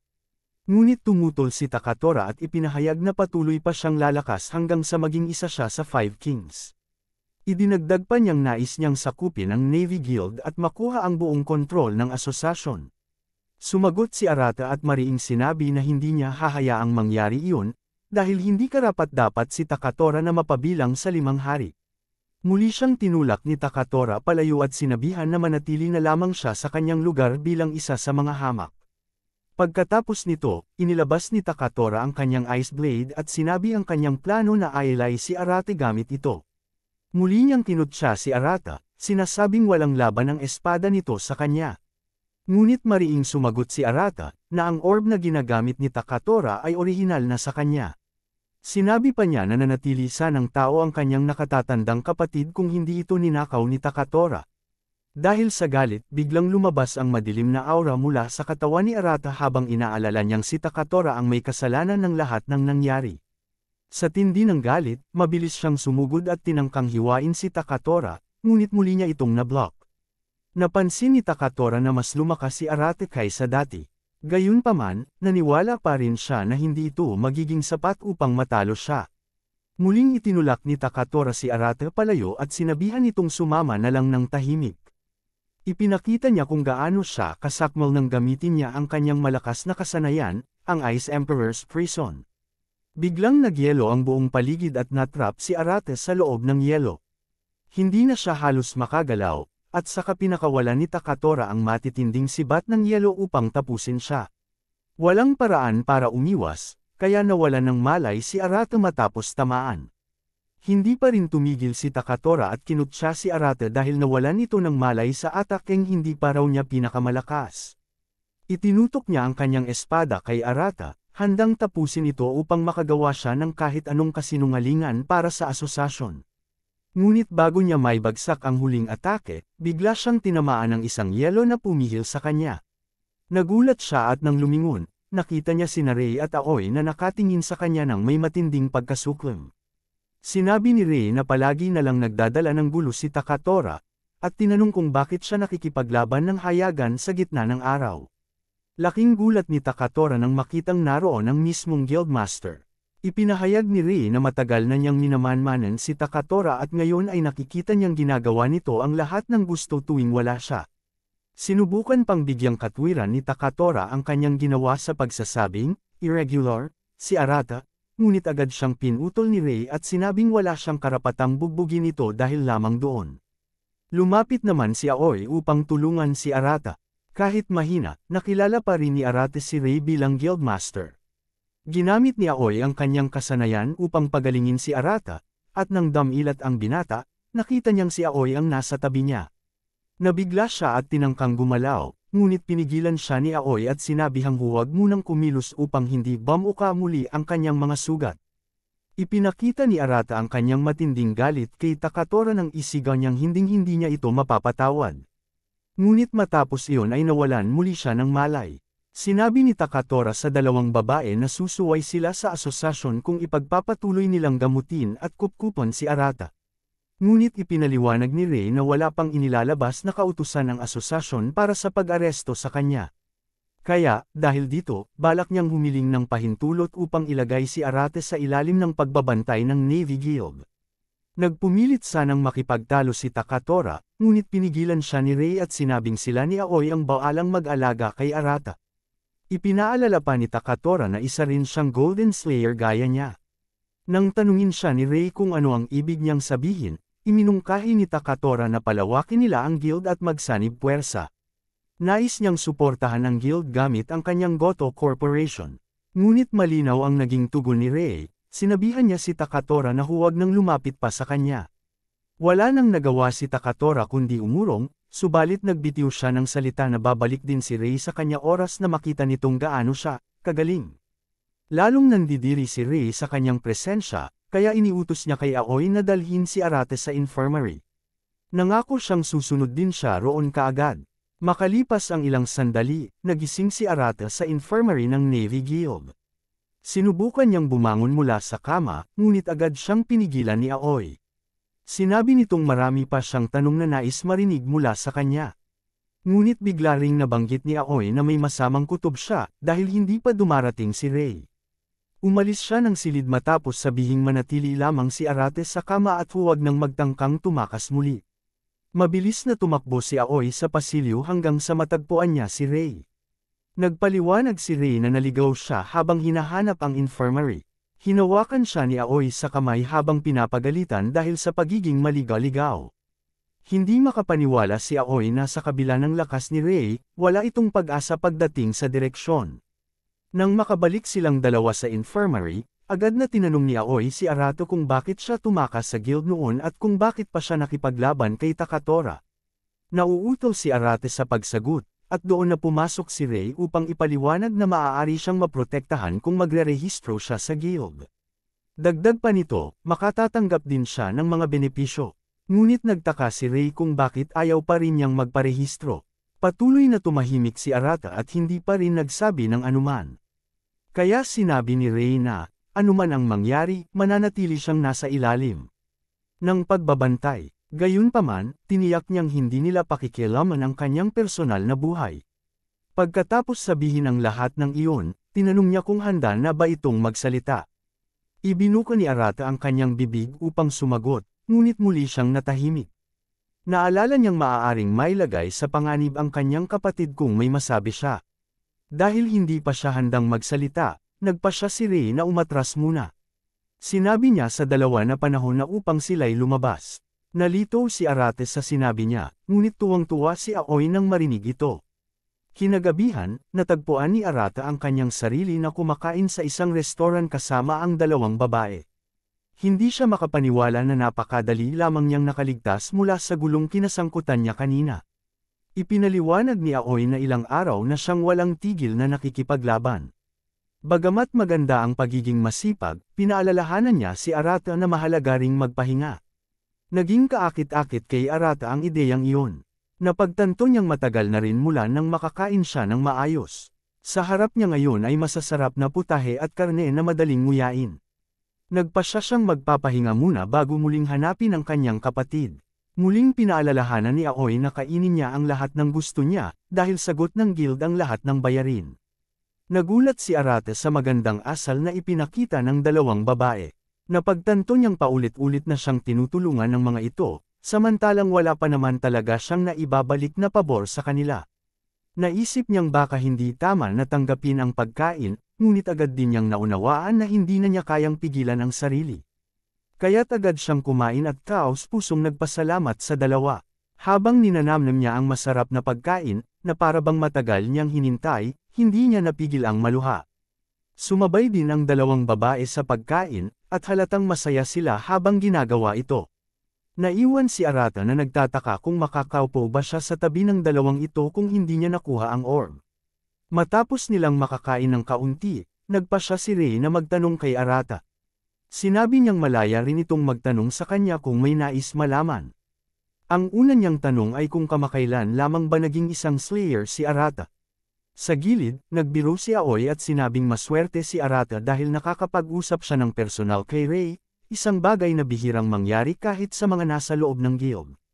Kaya sinamantala ni Arata ang pagkakataon at nagtanong din siya. Gusto niyang malaman kung paano natutukoy ng guild ang mga magic fisher, dahil nais niyang makarating doon bago pa man si Takatora. Ibinunyag ni Rei na tinataya nila ang fishers katulad ng pagtansya sa lindol. Ipinaliwanag niyang sinusuri nila ang mga salik gaya ng geomagnetism, grabidad, at mga siklo ng nakaraang pagkasira ng field. Pinagsasama-sama nila ang mga ito upang makuha ang tinatayang lokasyon ng fisher, ngunit ang kawastuhan nito ay karaniwang nasa 60% lamang. Napansin ni Aoi na madalas ngumiti si Rei habang kaharap si Arata, isang bagay na itinuturing niyang hindi pangkaraniwan. Bigla namang tumunog ang telepono ni Rei, isang abiso na malapit nang lumabas ang isang magic fisher sa paligid ng LK building sa loob ng isang oras. Base sa kanilang pagsusuri, tila magiging isang silver class fisher iyon. Nabahala si Rei sa nakita at sinabi sa dalawa na hindi na sila maaaring mag-aksaya ng oras sa pagkain. Naniniwala siyang lilito ang mga high-rankang monsters mula roon. Humarap siya kay Aoi, na agad namang nagboluntaryong pumunta. Sumang-ayon din si Arata, at sinabing sasama siya dahil si Aoi ay pupunta rin. Pinaalalahanan ni Rei si Arata na papayagan niya itong sumama, ngunit mahigpit niyang bilin na huwag itong magpakampante dahil maaaring bumaliktad laban sa kanya ang sitwasyon. Tiniyak naman ni Arata na magiging maingat siya. Ngunit sa loob-loob niya, pinapaniwala niya ang sarili na kaya niyang harapin ang isang silver rank fisher, lalo na't patuloy siyang lumalakas. Dumiretso sina Aoy at Arata patungo sa lokasyon kung saan inaasahang lilito ang fisher. Gaya ng hula, biglang bumukas ang rift, at tulad ng inaasahan, isa itong silver rank fisher. Nararamdaman ni Aoy ang pananibik kay Arata, kaya tinanong niya ito kung ayos lang ba siya. Tiniyak naman ni Arata na walang dapat ipag-alala at madali niyang makakaya ang fisher. Mabilis na tumakbo ang dalawa papasok, determinado na sila mismo ang maglilinis sa pagkakataong ito. Sa loob, natagpuan nila ang kanilang mga sarili sa gitna ng mga guho. Napilitan si Arata na magtanong kung ano ba talaga ang bumubuo sa mga fisher. Ipinaliwanag ni Aoy na sinasabing mga lugar ito kung saan naninirahan ang mga halimaw, ngunit walang makakatiyak na iyon lamang ang nilalaman ng mga ito. Dagdag pa niya, nawawala ang fisher kapag natalo ang boss, subalit naniniwala siyang may ilang lugar na hindi ganap na naglalaho. Nagulat si Arata sa pananaw na iyon ni Aoy. Habang nag-uusap sila tungkol sa kawalan ng mga kalaban, bigla siyang nakarinig ng kakaibang tunog na papalapit. Bago pa man nila maunawaan, isang level 25 sandworm ang biglang lumitaw mula sa ilalim. Ipinakita nito ang malaking bunganga na puno ng matutulis na ngipin, saka muling sumisid pabalik sa buhangin. Sinabi ni Aoy na ang kailangan lamang nilang gawin ay makinig ng mabuti upang matuntan ang sandworm. Pinilit niyang itoon ang pandinig at natukoy niyang tina-target na sila ng nilalang bago pa man ito muling lumabas. Ngunit agad din niyang nadama na hindi lang iisa ang kalaban, napapalibutan na pala sila ng maraming sandworm nang hindi nila namamalayan. Nabahala si Aoy at hindi alam ang gagawin, ngunit pinakalma siya ni Arata. Ipinatong ng binata ang kanyang kamay sa lupa at pinalabas ang suit upang madama ang mga panginginig sa buhangin. Sa tulong nito, nakatiyak siyang malalaman niya ang direksyon kung saan susulpat ang mga sandworm. Gaya ng inaasahan, natuntun niya agad ang lokasyon ng paglabas ng isa. Habang umaangat pa lamang ang ulo nito mula sa buhangin, nakahanda na ang shadow blade ni Arata. Mabilis niyang tinaga at naputol ang ulo ng sandworm. Noon niya napagtanto na magiging madali lamang para sa kanya ang pakikipaglaban, basta't alam niya kung saan lilito ang mga ito. Namangha si Aoy sa ipinakita ni Arata at inihalin tulad ito sa isang guacamole. Ibinunyag ni Arata na sa buong panahon ng kanyang pagpapagaling sa infirmary, iniisip na niya ang mga bagay na maaari niyang magawa gamit ang kanyang kapangyarihan. Ipinaliwanag niya na naisip na niya ang posibilidad na makakonekta siya sa suit kung ipapakalat niya ito ng manipis. Dahil hindi siya makaalis sa kama, iyon lamang ang kanyang pinraktes. Natutuwa si Arata na naging matagumpay ang kanyang plano, kahit unang beses niya lamang itong subukan. Nadiskubre rin niyang maaari niyang gamitin ang suit sa iba't ibang paraan na hindi lang nakatuon sa pakikipaglaban. Pinuri siya ni Aoy dahil sa kanyang pagiging malikhain at sinabi nitong kaya nilang harapin ang mga sandworm nang walang problema. Ipinagpatuloy ni Arata ang parehong estratehiya, at hindi nagtagal ay natalo niya ang lahat ng mga sandworm, naiwan na lamang ang boss ng fisher. Gayunpaman, pinaalalahanan niya si Aoy na huwag magpakampante. Narating nila ang isang lugar na tila isang libingan. Doon ay hinimok ni Aoy si Arata na manatiling alerto dahil may kakaibang pakiramdam siya sa paligid. Hindi pa man natatapos ang kanyang babala, biglang lumitaw mula sa buhangin ang isang stinger na naglalabas ng nakakatakot na aura. Una, inakala ni Arata na isa na namang worm yun, ngunit agad siyang itinama ni Aoy. Sinabi niyang kapahamakan ang aabutin nila kapag tinamaan sila ng stinger. Muling lumitaw ang halimaw sa likuran ni Arata, ngunit handa na siya sa pagkakataong ito. Bago pa ito makalapit, mabilis siyang lumingon at tinaga ito gamit ang kanyang shadow blade. Sinabi ni Arata na walang saysay ang pagtatago ng halimaw sa ilalim ng buhangin, dahil malalim na niyang naipadala ang kanyang suit upang maramdaman ang mga galaw nito. Pinuri siya ni Aoy dahil sa kanyang matalinong desisyon na ipakalat na ng maaga ang suit. Umamin din siya na mas lumakas na si Arata. Sagot naman ng binata na totoong ang lumakas siya, at higit pa roon, kasama pa niya si Aoy. Napagtanto niyang sa kasalukuyang lakas niya, kaya na niyang makipaglaban-laban sa silver ranks o higit pa. Biglang nagpakita ang boss ng fisher, isang antas 29 na Death Scorpion na galit na galit. Naputol na ni Arata ang stinger nito kanina, ngunit nananatili itong mapanganib dahil sa napakalaki nitong mga kuko. Inihampas ng Scorpion ang isa sa mga kuko nito, ngunit naisalba sila ni Aoi sa pamamagitan ng kanyang barrier. Gayunman, nahirapan siya sa tindi ng lakas ng halimaw. Napansin ito ni Arata at inisip niyang kailangan niyang tumulong bago lumala ang sitwasyon. Mabilis siyang sumugod sa Scorpion, ngunit napansin siya nito at muntik na siyang mapaghiwa sa kalahati ng kabilang kuko. Salamat sa kanyang bilis, nakaiwas siya sa atake. Biglang natagpuan niya ang kanyang sarili na lumulutang sa ere, dahil pala ito sa water platform na nilikha para sa kanya ni Aoi. Hinikayat siya ng dalaga na gamitin ito upang magkaroon ng bentahe laban sa dambuhalang Scorpion. Nagpasalamat si Arata kay Aoi at ginamit ang plataporma ng tama. Tumalon siya mula roon at mabilis na tinaga ang ulo ng Scorpion, dahilan upang sumirit ang berdeng dugo sa paligid. Masiglang lumapit si Aoi kay Arata, ipinapakita ang kanyang ginhawa na nalampasan nila ang laban sa Scorpion. Masaya rin si Arata at sinabi niyang maaari na silang umuwi. Subalit, agad na itinuro ni Aoi ang isang bagay na tila hindi tama, wala pa rin kasing lumalabas na clear notification. Ipinaliwanag niyang sa tuwing napapabagsak ang boss, kusa na sanang magsasara ang fissure, ngunit sa pagkakataong ito, hindi iyon nangyayari. Doon lamang napagtanto ni Arata ang sinasabi ni Aoi, at tinanong niya kung posible bang may mga fissure na hindi kusang nagsasara. Bigla niyang naramdaman ang isang nakakaawang presensya, kasunod ang isang boses mula sa isang nakakatakot na figure na nakaupo malapit sa kanila. Ang nilalang ay may mahabang tainga at naglalabas ng kulay ubing aura na tila sa isang demonyo. Sa malamig na tinig, sinabi nitong aliw na aliw siyang napanood silang pabagsakin ang Scorpion. Nabigla sina Arata at Aoi, hindi lang dahil may isa pang halimaw sa kabila ng pagkatalo ng Fisher Boss, kundi dahil nakaririnig sila ngayon ng isang magic beast na nakapagsasalita. Ipinahayag ng nilalang na labis niyang kinagigiliwan ang pagkontrol sa mga halimaw upang patayin ang mga Slayer. Doon na-realize ni Aoi na ang halimaw na kaharap nila ang siyang tunay na nagkontrol sa Scorpion, isang bagay na wala pa silang naririnig kailanman. Nagpa siya ang magic beast na ipakita ang tunay niyang kakayahan. Ginamit niya ang kapangyarihan upang kontrolin ang mga tirang bahagi ng Scorpion, at inutusan itong lumaban hanggang sa huli. Noon lang napatigil si Arata at naunawaan na kaya nitong kontrolin ang mga halimaw kahit pira-piraso na ang mga ito. Muling sumugod ang Scorpion, at napilitan sina Arata at Aoi na gumamit ng kanilang malalayong atake upang muling paghiwa-hiwalayan ito.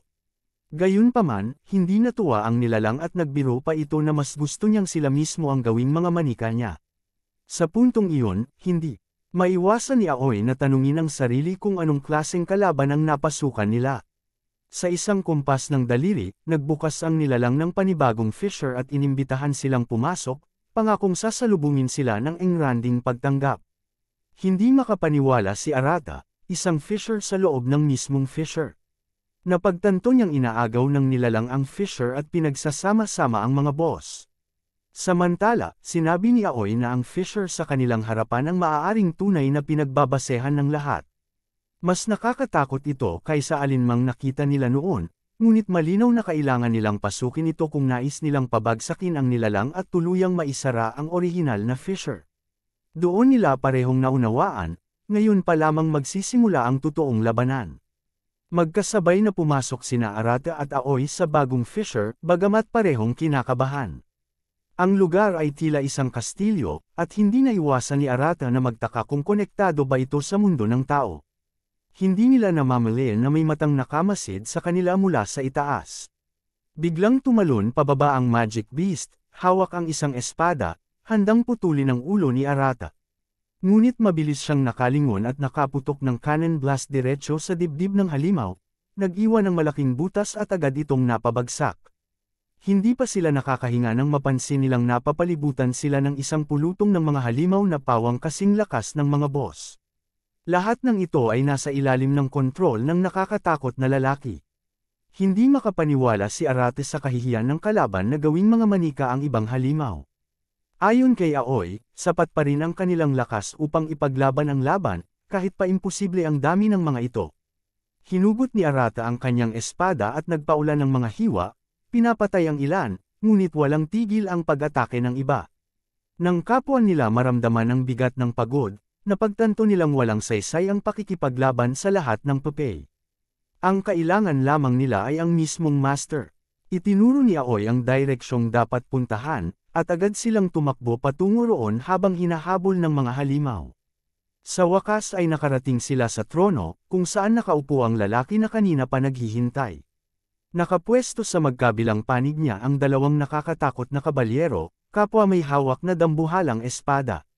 Binigyang diin ng lalaki na kahit natalo na nila ang karamihan sa kanyang mga Popeye, marami pa siyang reserba. Mariing sinabi ni Aoy na balak nila siyang patayin, dahil sa pagkamatay niya ay guguho rin ang lahat ng Popeye. Ngunit tinawanan lamang sila ng kalaban, tinawag silang mga basurang walang silbi at puro yabang lamang. Sa pagkakataong iyon, tinanong siya ni Arato kung bakit niya pinagsasama-sama at ginagawa pang Popeye ang mga magic beast. Malamig ang tugon ng lalaki, ginagawa niya ito dahil nakakalibang. Para sa kanya, walang kasing sarap kundi ang kontrolin ng mga halimaw at gawing sunod sa Niren. Idinagdag pa niya na walang pinagkaiba ang tao at hayop, pareho lamang silang laruan sa kanyang mga kamay. Kaya naman balak niyang gawing Popeye sina Arata at Aoy, dahil bilang malakas, karapatan daw niyang lumunin ang mahihina. Hindi na nakapidyo si Arata at inilabas ang kanyang pinakamalaking katanungan, kung may paraan ba upang ibalik sa pagiging tao ang isang nilalang na naging magic beast. Napahinto si Aoy sa gulat, ngunit agad na napagtanto ng lalaki ang totoo. May isang tao na desperadong nais ni Arata na maisalba at maibalik sa normal. Muling iginiit ni Arata ang kanyang tanong ng may matinding galit, ngunit malamig ang tugon ng halimaw. Handa lamang itong magsabi ng sagot kung matatalo siya ni Arata. Pagkasabi nito, pinakawalan ng halimaw ang kanyang tunay na kapangyarihan, isang abilidad na nagkokontrol ng dugo. Ang dugo ay humugis na parang matutulis na. Bala at sumugod kay Arata. Nagawa niyang harangin ang karamihan, ngunit may ilan pa ring tumama sa kanya. Habang pinipilit niyang saluhin ang sunod-sunod na atake, biglang nakalapit ang isa sa mga kabalyero at ibinaba ang espada upang wakasan siya. Ngunit gaya ng nakasanayan, dumating si Aoy upang iligtas siya, lumikha ng isang harang na pumihil sa atake. Gayunman, malaki ang naging kabayaran nito sa katawan ni Aoy, at agad napansin ni Arata ang panghihina niya. Nilapitan niya ito, ngunit iginiit ng dalaga na ayos lang siya kahit halatang hindi na. Hinimok niya si Arata na tapusin ang pinuno habang siya na ang bahala sa mga kabalyero. Nangako si Arata na papatumbahin ang halimaw at buong tapang siyang sumugod, dala ng determinasyong hindi na muling masaktan pa si Aoy. Samantala, gumamit si Aoy ng healing spell sa sarili upang makakilos kahit kaunti. Alam niyang iisa lamang ang paraan upang matalo ang mga kabalyero ng sabay-sabay. Buong lakas siyang nag-ipon ng enerhiya at pinakawalan ito sa isang malakas na pagsabog, pinaira-piraso ang mga kalaban. Subalit muli silang nagbalik at muling nabuo, gaya ng kanyang inasahan. Hindi siya nagulat, bagkus ay naghanda upang lumaban pa kahit kakaunti na lang ang natitirang lakas niya. Samantala, napansin ng halimaw na pinipigil ni Arata ang kanyang pagdurugo sa pamamagitan ng paghalo ng uling sa sariling dugo upang magsara ang sugat. Tinawag niya itong mahusay na teknik at ngumiti, sabay tanong kung nagmula rin ba si Arata sa parehong mundo niya. Nabigla si Arata, at inisip na ang tinutukoy nito ay ang kanyang kakaibang kapangyarihan. Ngunit hindi na ito nagpatuloy sa paliwanag, sa halip ay niyaya siya nitong tapusin ang laban upang malaman kung alin ang mas malakas, ang kanyang dugo o ang uling ni Arata. Muling pinakawala ng halimaw ang kanyang atake, ngunit pinawi iyon ni Arata gamit ang shoot cannon. Gumamit pa ito ng blood whip, ngunit mabilis namang pinilas ni Arata gamit ang shadow blade. Sa bawat palitan, lalong natuwa ang halimaw at patuloy siyang tinukso, sinasabing dapat ilabas ni Arata ang lahat ng lakas niya. Subalit napansin ni Arata na pinapagod lamang siya ng kalaban sa paulit-ulit na taktika. Hindi nagtagal, muling nilibak siya ng halimaw at tinawag na boring na mandirigma. Upang lalong saktan ang loob niya, nagbanta itong si Aoy ang kanyang susunod na pupuntiryahin. Agad nitong inilunsad ang dugo bilang atake kay Aoy, na noon ay abala pa rin sa pakikipaglaban sa mga kabalyero. Napalingon si Arata at buong lakas na sumigaw ng pangalan ni Aoy, ngunit sa mismong sandaling iyon ay isang blood spear ang tumagos sa kanyang likuran. Nabigla siya, umuubo ng dugo at bumagsak sa lupa. Walang awang nilibak siya ng halimaw dahil tumalikod siya sa gitna ng laban. Itinaas na ng kalaban ang kanyang matulis na dugo upang gawing papi si Arata, ngunit muli na namang sumugod si Aoy at itinindig ang kanyang harang para protektahan siya. Labis na nainis ang halimaw dahil paulit-ulit na winuwasak ni Aoy ang kanyang kasiyahan. Ngunit sa halip na makipagtalo, tahimik na sinimulan ni Aoy ang pagpapagaling kay Arate gamit ang kanyang kapangyarihan. Nang mapansin ito ng kalaban, agad siyang nilibak, sinasabing wala ng silbi ang ginagawa ng dalaga. Pinatamaan pa niya ng pangungutya si Aoy, sabay sabing namatay si Arate dahil ipinagtanggol siya nito, kaya wala nang saysay na buhayin pa ito. Parang tinusok ng punyal ang dibdib ni Aoy sa narinig niyang salita mula sa demonyo, na siya raw ang dahilan kung bakit namatay si Arata. Agad nitong naalala ang sandali ng kitilin ng isang halimaw ang buhay ng kanyang kapatid na si Minato, mismo sa harap niya. Sandaling ninais ni Aoy na tuluyang magpadala sa galit at pighati, ngunit napigilan niya ang sarili. Alam niyang nilalaro lamang siya ng demonyo, upang masira ang kanyang loob. Kaya pinanghawakan niya ang isang bagay, hindi siya susuko. Ang tanging kailangan lang niyang gawin ay magtagal hanggang sa muling bumangon si Arata. Hindi pa siya handang bitawan ang buhay nito.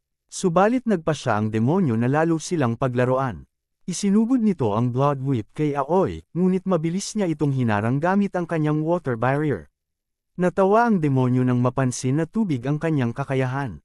Sunod-sunod itong umatake, ngunit pinigilan lang lahat ni Aoy. Sabay tugon na ang kanyang katangiang tubig ay umiiral upang pigilan ang walang tigil na pagdanak ng dugo. Pinaliwanag pa niya na ang tubig ay may kakayahang makihalo sa anuman, dahilan upang maging perpekto ito para sa suporta. At dahil dito, buong puso siyang nagsanay upang higit pang hasain ang kanyang galing sa ganitong papel. Ngunit hindi nagtagal, napansin ng demonyo ang kanyang taktika. Dahan-dahan niyang pinahihina ang kapangyarihan ng dugo sa pamamagitan ng paghahalo rito ng tubig. Hindi ito ikinabahala ng kalaban, sa halip ay ngumisi ito at nagsabing ang kailangan lang niya ay mas damyugo pa upang pataasin ang puwersa. Alam ni Aoy na kung magtatagal pa ang ganitong laban, siguradong matatalo siya. Ngunit sa mismong sandaling iyon, muling nagkamalay si Arata. Hindi nag-aksaya ng oras si Aoy at agad siyang nagbigay kay Arata ng isang water bubble. Inutusan niya itong paghaluin ang tubig at uling para tuluyang baguhin ang takbo ng laban. Sinunod ni Arata ang sinabi. Ngunit patuloy silang tinutuya ng demonyo, na nagsabing wala silang kahit anong tsansa laban sa kanya. Muling pinakawala ng kalaban ang blood whip niya. Subalit sa pagkakataong ito, sinalubong siya ni Arate gamit ang kanyang uling na pinatibay ng mga partikulo ng tubig. Nabigla ang demonyo nang tuluyang lamunin ng kombinasyong iyon ang kanyang dugo. Hindi niya alam na ang tubig ang pinakamadaling umangkop sa lahat ng bagay, at sa pagsasanib nito sa kapangyarihan, lalo lamang itong lumalakas. Muling ipinasa ni Aoy ang laban kay Arata, hinimok siyang tapusin na ang halimaw. Hindi nag-aksaya ng sandali si Arata, buong lakas siyang sumugod gamit ang kanyang shadow blade. Sa isang mabilis at matalim na hiwa, tumama ang kanyang talam sa dibdib ng demonyo. Sumirit ang dugo at bumagsak ang kalaban, hawak-hawak ang kanyang sugatang katawan. Sa gitna ng kanyang pighati, napilitang umamin ang demonyo, si Arata ang kauna-unahang tao na tunay na nakasakit sa kanya. Hindi siya makapaniwala, siya na laging may bentahe, siya na laging nakatataas. Ngayon, unti-unti nang nababaligtad ang lahat. Ang demonyo, na nagpakilalang si Valgad, ay biglang nakaranas ng flashback. Naalala niya ang araw bago siya umalis sa kanyang nasasakupan, ang kanyang tapat na tauhan ay mariing nagbabala sa kanya na huwag nang lumisan. Ngunit nagpumilit pa rin siyang lumabas. Bago siya tuluyang umalis, pinaalalahanan siya ng kanyang tauhan, ang bagay na palagi mong binabaliwala, iyon din ang babangga at wawasak sayo. Ngayon, sa harap ng sugat na ibinigay ni Arata, hindi niya maiwasang mamangha, dahil nagiging totoo ang lahat, gaya ng babala noon. Hindi na nag-aksaya ng oras si Arata. Mariin niyang iginiit kay Valgad. Ituro mo sakin kung paano ibabalik ang tao mula sa pagiging halimaw. Ngunit Valgad ay tumawa lamang, paalala niya na sinabi niyang sasabihin lamang iyon kung si Arata ang magwawagi. Lalong nag-apoy ang galit ni Arata. Sumigaw siya, puno ng paghihinagpis. na kailangan niyang malaman kung paano niya maibabalik ang kanyang kapatid mula sa anyo ng isang magic beast. Sandaling tumigil si Valgad, huminga ito ng malalim para bang magsasalita ng isang mahalagang lihim. Ngunit bigla itong nagbago, isang malupit na halakhak ang kumawala mula sa kanyang bibig. At doon niya binunyag ang katotohanan na higit pang nagpalamig sa dugo ni Arata. Imposible, walang sinumang nakabalik sa pagiging tao kapag tuluyan ng naging halimaw. Nanlumos si Arata, nawala ang kulay sa kanyang mukha, para bang pinagsakluban ng langit at lupa. Samantala, si Valgad ay patuloy siyang kinukutya, hanggang sa unti-unti itong mag-disintegrate, nagiging alikabok sa harap nila. Kasabay ng pagpanaw ng demonyo, naramdaman ni Arata ang biglang pag-angat ng kanyang antas. Mula level 15, lumundag siya sa level 21.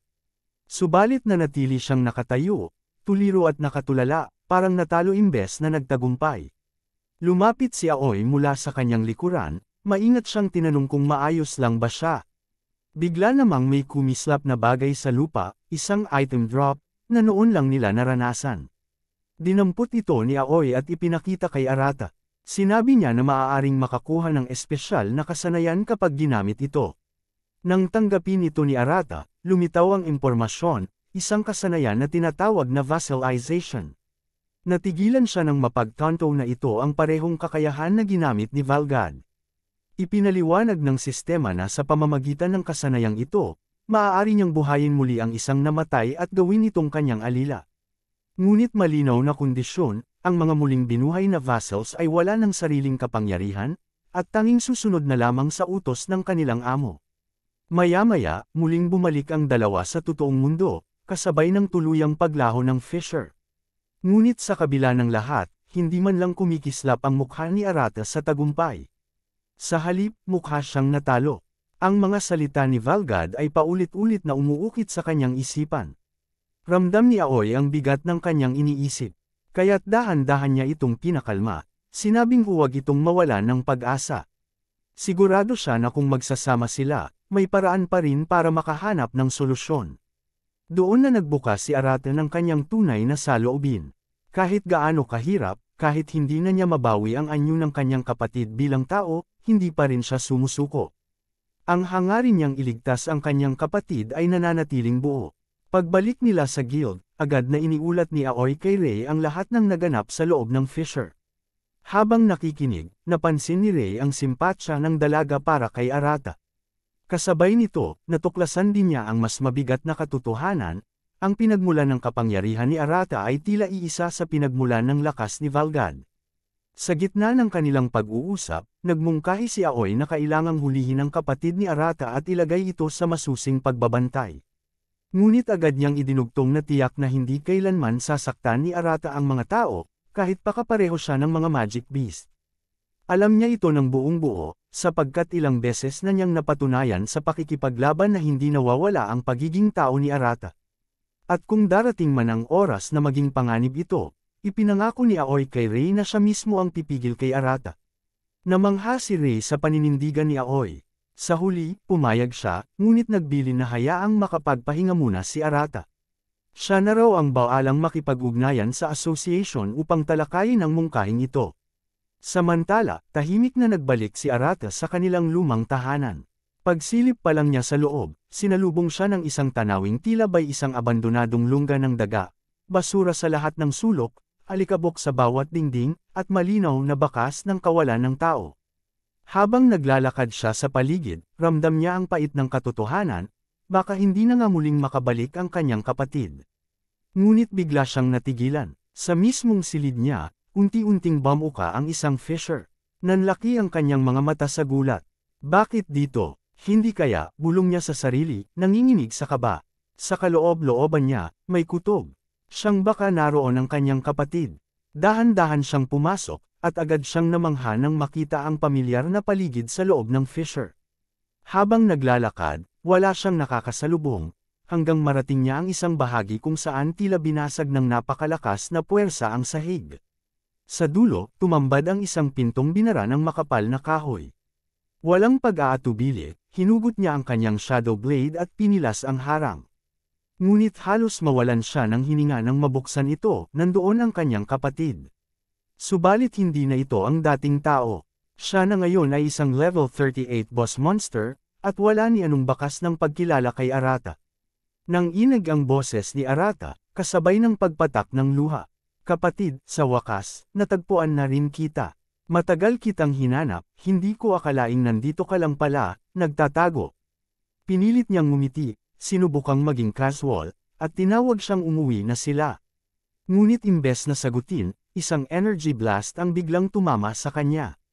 Tumilapon siya at bumaon sa dingding, halos madurog ang katawan. Ngunit tiniis niya ito, pilit na nagsisigaw. Ako ito, ako ang kapatid mo. Walang sagot, tanging muling pag-atake ng halimaw. Walang pagkilala, walang pag-aatubili. Nagdash si Arata, tumalon sa balikat ng nilalang, umaasang baka maramdaman pa nito ang kanilang ugnayan. Ngunit sinalubong siya ng ubod lakas na hampas, para bang isa lamang siyang walang kwentang basura. Bumagsak si Arata sa lupa habang iniisip niya kung totoo ngang naging isang magic beast ang kanyang kapatid. Bigla niyang naalala ang kakayahang vassalization na nakuha niya matapos niyang talunin si Valgad. Subalit, ang kondisyon upang magamit ito ay kailangang patay na ang kanyang kapatid. Habang nag-aalinlangan pa siya kung ano ang dapat gawin, muling sinalakay siya ng kanyang kapatid at tinamaan ng malakas. Muli siyang bumagsak sa lupa, ngunit tinanggihan niyang tumayo dahil sa bigat ng kanyang pagkakasala, hindi niya nailigtas ang sariling kapatid. Mabilis na sumugod ang Magic Beast upang tuluyan ng tapusin siya, ngunit biglang may dumating na pag-ataking tubig na tumama rito at nagpabagsak sa halimaw. Napatayo si Arata na naguguluhan, iniisip kung ano ang nangyari sa kanyang kuya. Noon niya narinig mula sa kanyang likuran ang boses ni Takatora, na tinawag siyang isang kaawa-awang talunan. Ipinahayag ni Takatora na siya ang bayani na naroon upang iligtas si Arata. Agad na hamarang si Arate sa pagitan ni Takatora at ng kanyang kapatid, mariing sinabi na huwag itong makialam sa kanilang laban. Nainas si Takatora dahil pinuprotektahan ni Arata ang isang magic beast. Ngunit bigla niyang napagtanto na ang mismong kapatid ni Arata ang tinutukoy. Tinanong siya ni Arata kung bakit siya naroon, at walang pag-aatubiling umamin si Takatora na minamanmanan niya ang lahat ng galaw ni Arata. Sinabi niyang basta't konektado ito sa Navy Guild, wala itong mate at agaw sa kanya. Upang ipagtanggol ang kanyang kapatid, inilabas ni Arata ang kanyang Shadow Blade. Gumanti si Takatora sa pamamagitan ng paglabas ng kanyang Ice Blade, at idiniin niyang may dahilan na siya upang patayin si Arata, wala raw makapagreklamo dahil pinili nitong ipagtanggol ang isang Magic Beast. Dagdag pa niya, tatapusin niya ang buhay ni Arata sa ngalan ng katarungan. Sa galit, umatake si Arata at iwinasiwas ang kanyang espada, ngunit madali lamang itong hinarang ni Takatora. Tinanong siya ni Takatora kung kaya ba niyang ipagtanggol ang isang Magic Beast. Mariing sumagot si Arata at iginiit na hindi Magic Beast ang kanyang kapatid. Kasunod nito, nagpakawala si Takatora ng isang malayuang pag-atake na automatikong tinarget ang kapatid ni Arata. Dahil sa matinding pag-aalala, lumingon si Arata upang tiyakin kung nasaktan ito. Ngunit kinutya siya ni Takatora dahil sa pagtalikod sa gitna ng laban. Dahil sa matinding galit, sinubukan ni Arata na pabagsakin si Takatora, subalit madaling napawi ng kalaban ang lahat ng kanyang atake habang malamig na nagpapaalala na huwag siyang magyabang. Tinuwanan ni Takatora si Arata at sinabing puputulan niya ito kasama ng kanyang kapatid. Naitulak si Arata paatros, ngunit patuloy niyang ipinagtanggol ang kapatid at mariing idiniin na hindi ito isang Magic Beast. Ipinakita niya ang kanyang kahandaang ipagtanggol ang kapatid araw at gabi, dahil sa mga alaala nilang dalawa na magkasama. Sa sandaling iyon, naipahayag ni Arata ang kanyang matinding determinasyon na protektahan ang kanyang kapatid. Muli siyang sumugod kay Takatora at, sa pagkakataong ito, mas malakas ang kanyang pag-atake. Nararamdaman ni Takatora ang init na nagmumula rito, dahilan upang mapilitan siyang umatras. Gayunman, patuloy pa rin siyang nangungutya kay Arata, tinatawag itong isang mahirap at walang halaga. Sinabi pa niya na iyon na ang katapusan para kay Arata at sa kanyang pamilya. Nalito si Arata at tinanong siya kung ano ang ibig niyang sabihin. Doon ibinunyag ni Takatora ang kanyang panlilibak, ipinaalala niyang may dalawa pang Magic Beast, at tinutukoy nito ang mga magulang ni Arata. Ipinahayag niya na napatay na niya ang mga ito at wala siyang pinagsisisihan, dahil ginamit pa nga niya sila upang makakuha ng experience points. Sa sandaling iyon, nag-alab ang galit ni Arata at nagpakawala siya ng makapangyarihang aura mula sa kanyang katawan. Ngunit hindi ito ikinabahala ni Takatora at malamig niyang sinabi na hindi siya magpapakita ng awa. Pagkatapos, pinalabas ni Takatora ang kanyang nakamamatay na teknik, isang tatlong ulong halimaw na yari sa yelo na gumapang patungo kay Arata. Humanda si Arata at buong lakas na inihampas ang kanyang espada. Dalawang ulo ang kanyang naputol, subalit may isa pang natira. Inamin ni Takatora na lumakas nga si Arata, ngunit sinabi niyang kulang pa rin ito. Mabilis na sumugod ang huling ulo, at napagtanto ni Arata na wala na siyang bilis upang makaiwas. Sa mismong sandaling tatamaan na siya, tumalon ang kanyang kapatid upang protektahan siya. Dinurog ng kanyang kapatid ang natitirang ulo, na lubos na ikinagulat ni Arata. Hindi doon nagtapos ang pag-atake ng kapatid niya, dahil agad itong sumugod kay Takatora at tinamaan siya ng malakas, dahilan upang tumilapon ito at bumaon sa pader. Nabigla si Arate sa kanyang nakita, at naisip kung naiintindihan ba ng kanyang kapatid kung sino talaga ang kaaway. Ngayon ay kaharap na mismo ni Takatora ang kapatid ni Arata, at maging siya ay nagulat sa nangyayari. Hindi siya makapaniwala na isang magic beast ang handang magprotekta sa isang tao. Sa halip na mag-aksaya ng oras sa pag-iisip, nagpasya siyang papatayin ang dalawa, si Arata at ang kanyang kapatid. Sa kabila nito, nakaisip si Arata ng paraan. Naisip niyang maaari siyang magtagumpay kung malilimitahan niya ang galaw ni Takatora. Naalala niya ang ginawa niya noon gamit ang Always Water Bubble, at pinasya niyang ulitin ito. Idiniin niya ang kanyang kamay sa lupa at pinakawala ng suit. Inakala ni Takatora na muli itong bumubuo ng usok upang magtago, kaya sinubukan niyang kontrahin yun gamit ang kanyang kapangyarihang tubig. Ngunit hindi niya namalaya na nagsanib ang suit at tubig, na bumuo ng isang malagkit na likido. Nahuli si Takatora sa likidong iyon, at natuwa si Arata dahil gumana ang kanyang plano. Inisip niyang iyon na ang perpektong pagkakataon upang pabagsakin si Takatora. Tumalon siya upang sumugod, ngunit bago pa man siya umabot, napawi ni Takatora ang likido. Mabilis itong naghanda upang tagpasin si Arata. Subalit bago pa siya makagalaw, biglang lumitaw sa kanyang likuran ang kapatid ni Arata. Hindi pa nakaka-respond si Takatora ng pagsalubungin ng kapatid ang kanyang mga kamay, at isang napakalakas na pagsabog ang sumunod.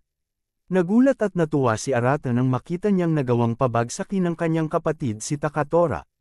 Akala niya'y makakahinga na siya, ngunit bigla niyang napansin na umuubo ng dugo ang kanyang kapatid.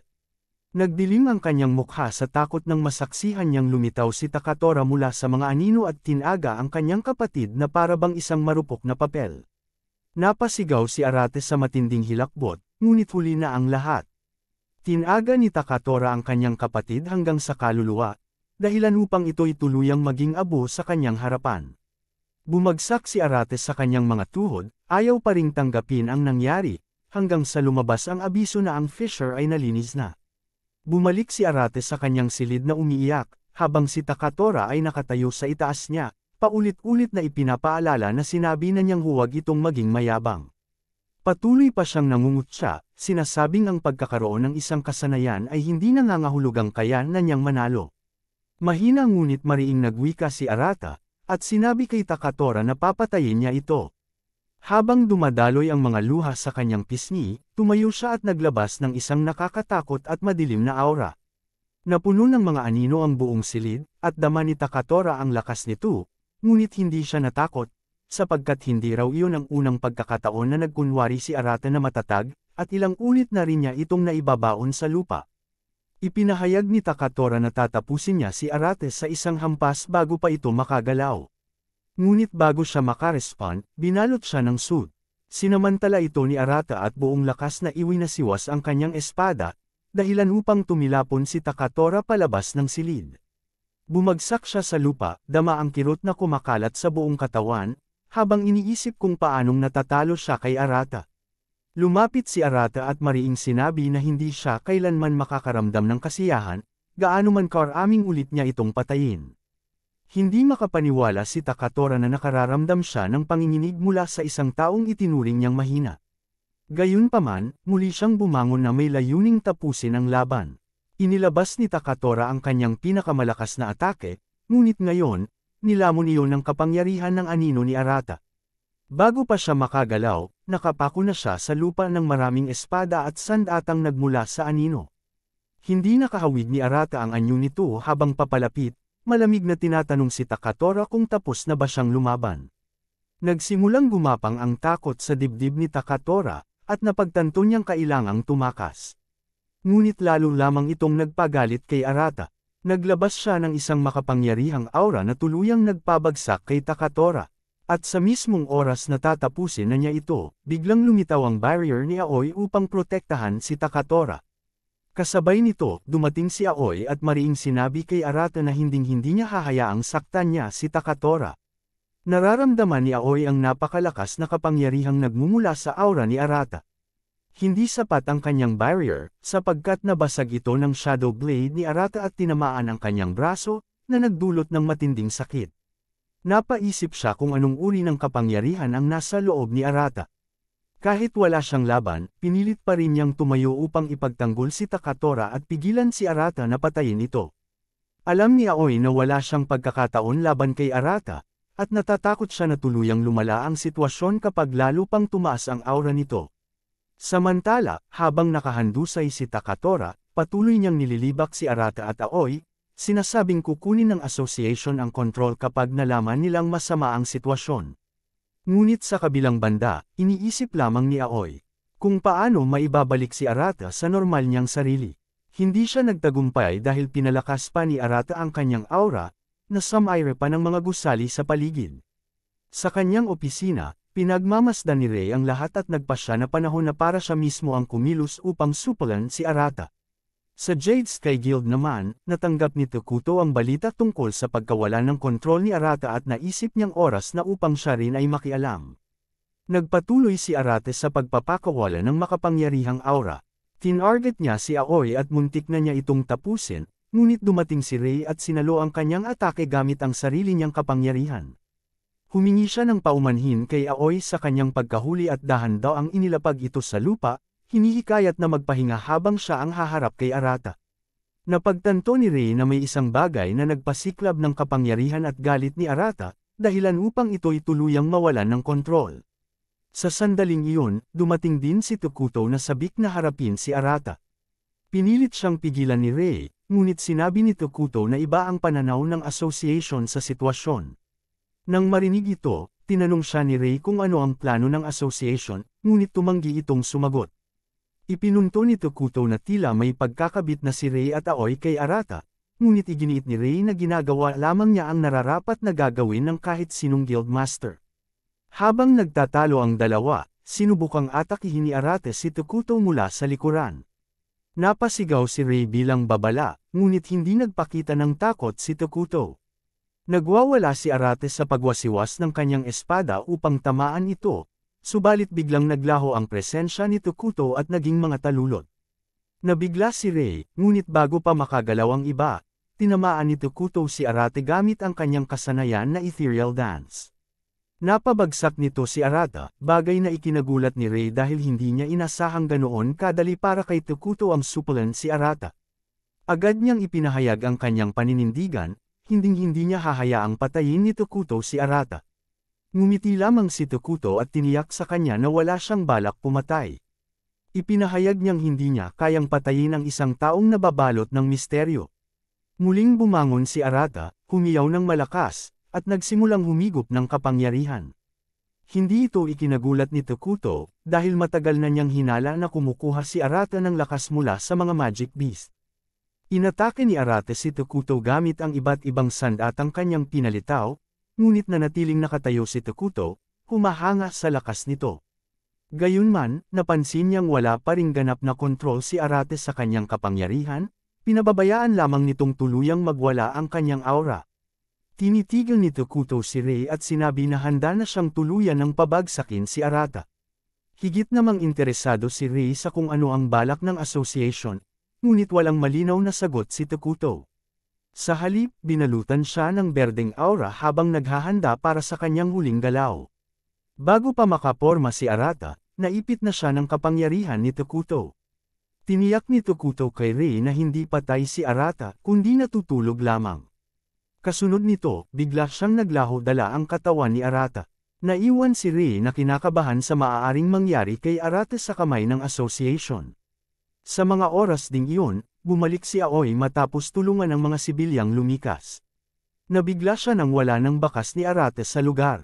Nahihirapan naman si Rei na sabihin ang totoo, na dinala na si Arata ni Takuto. Nang magising si Arata, nakita niyang nakagapos siya. Habang iniisip kung nasaan siya, may isang lalaking may itsura ng baliw ang lumitaw. Tandan ang latigo at nakangising sinabi sa kanya na siya ay magsisimula na.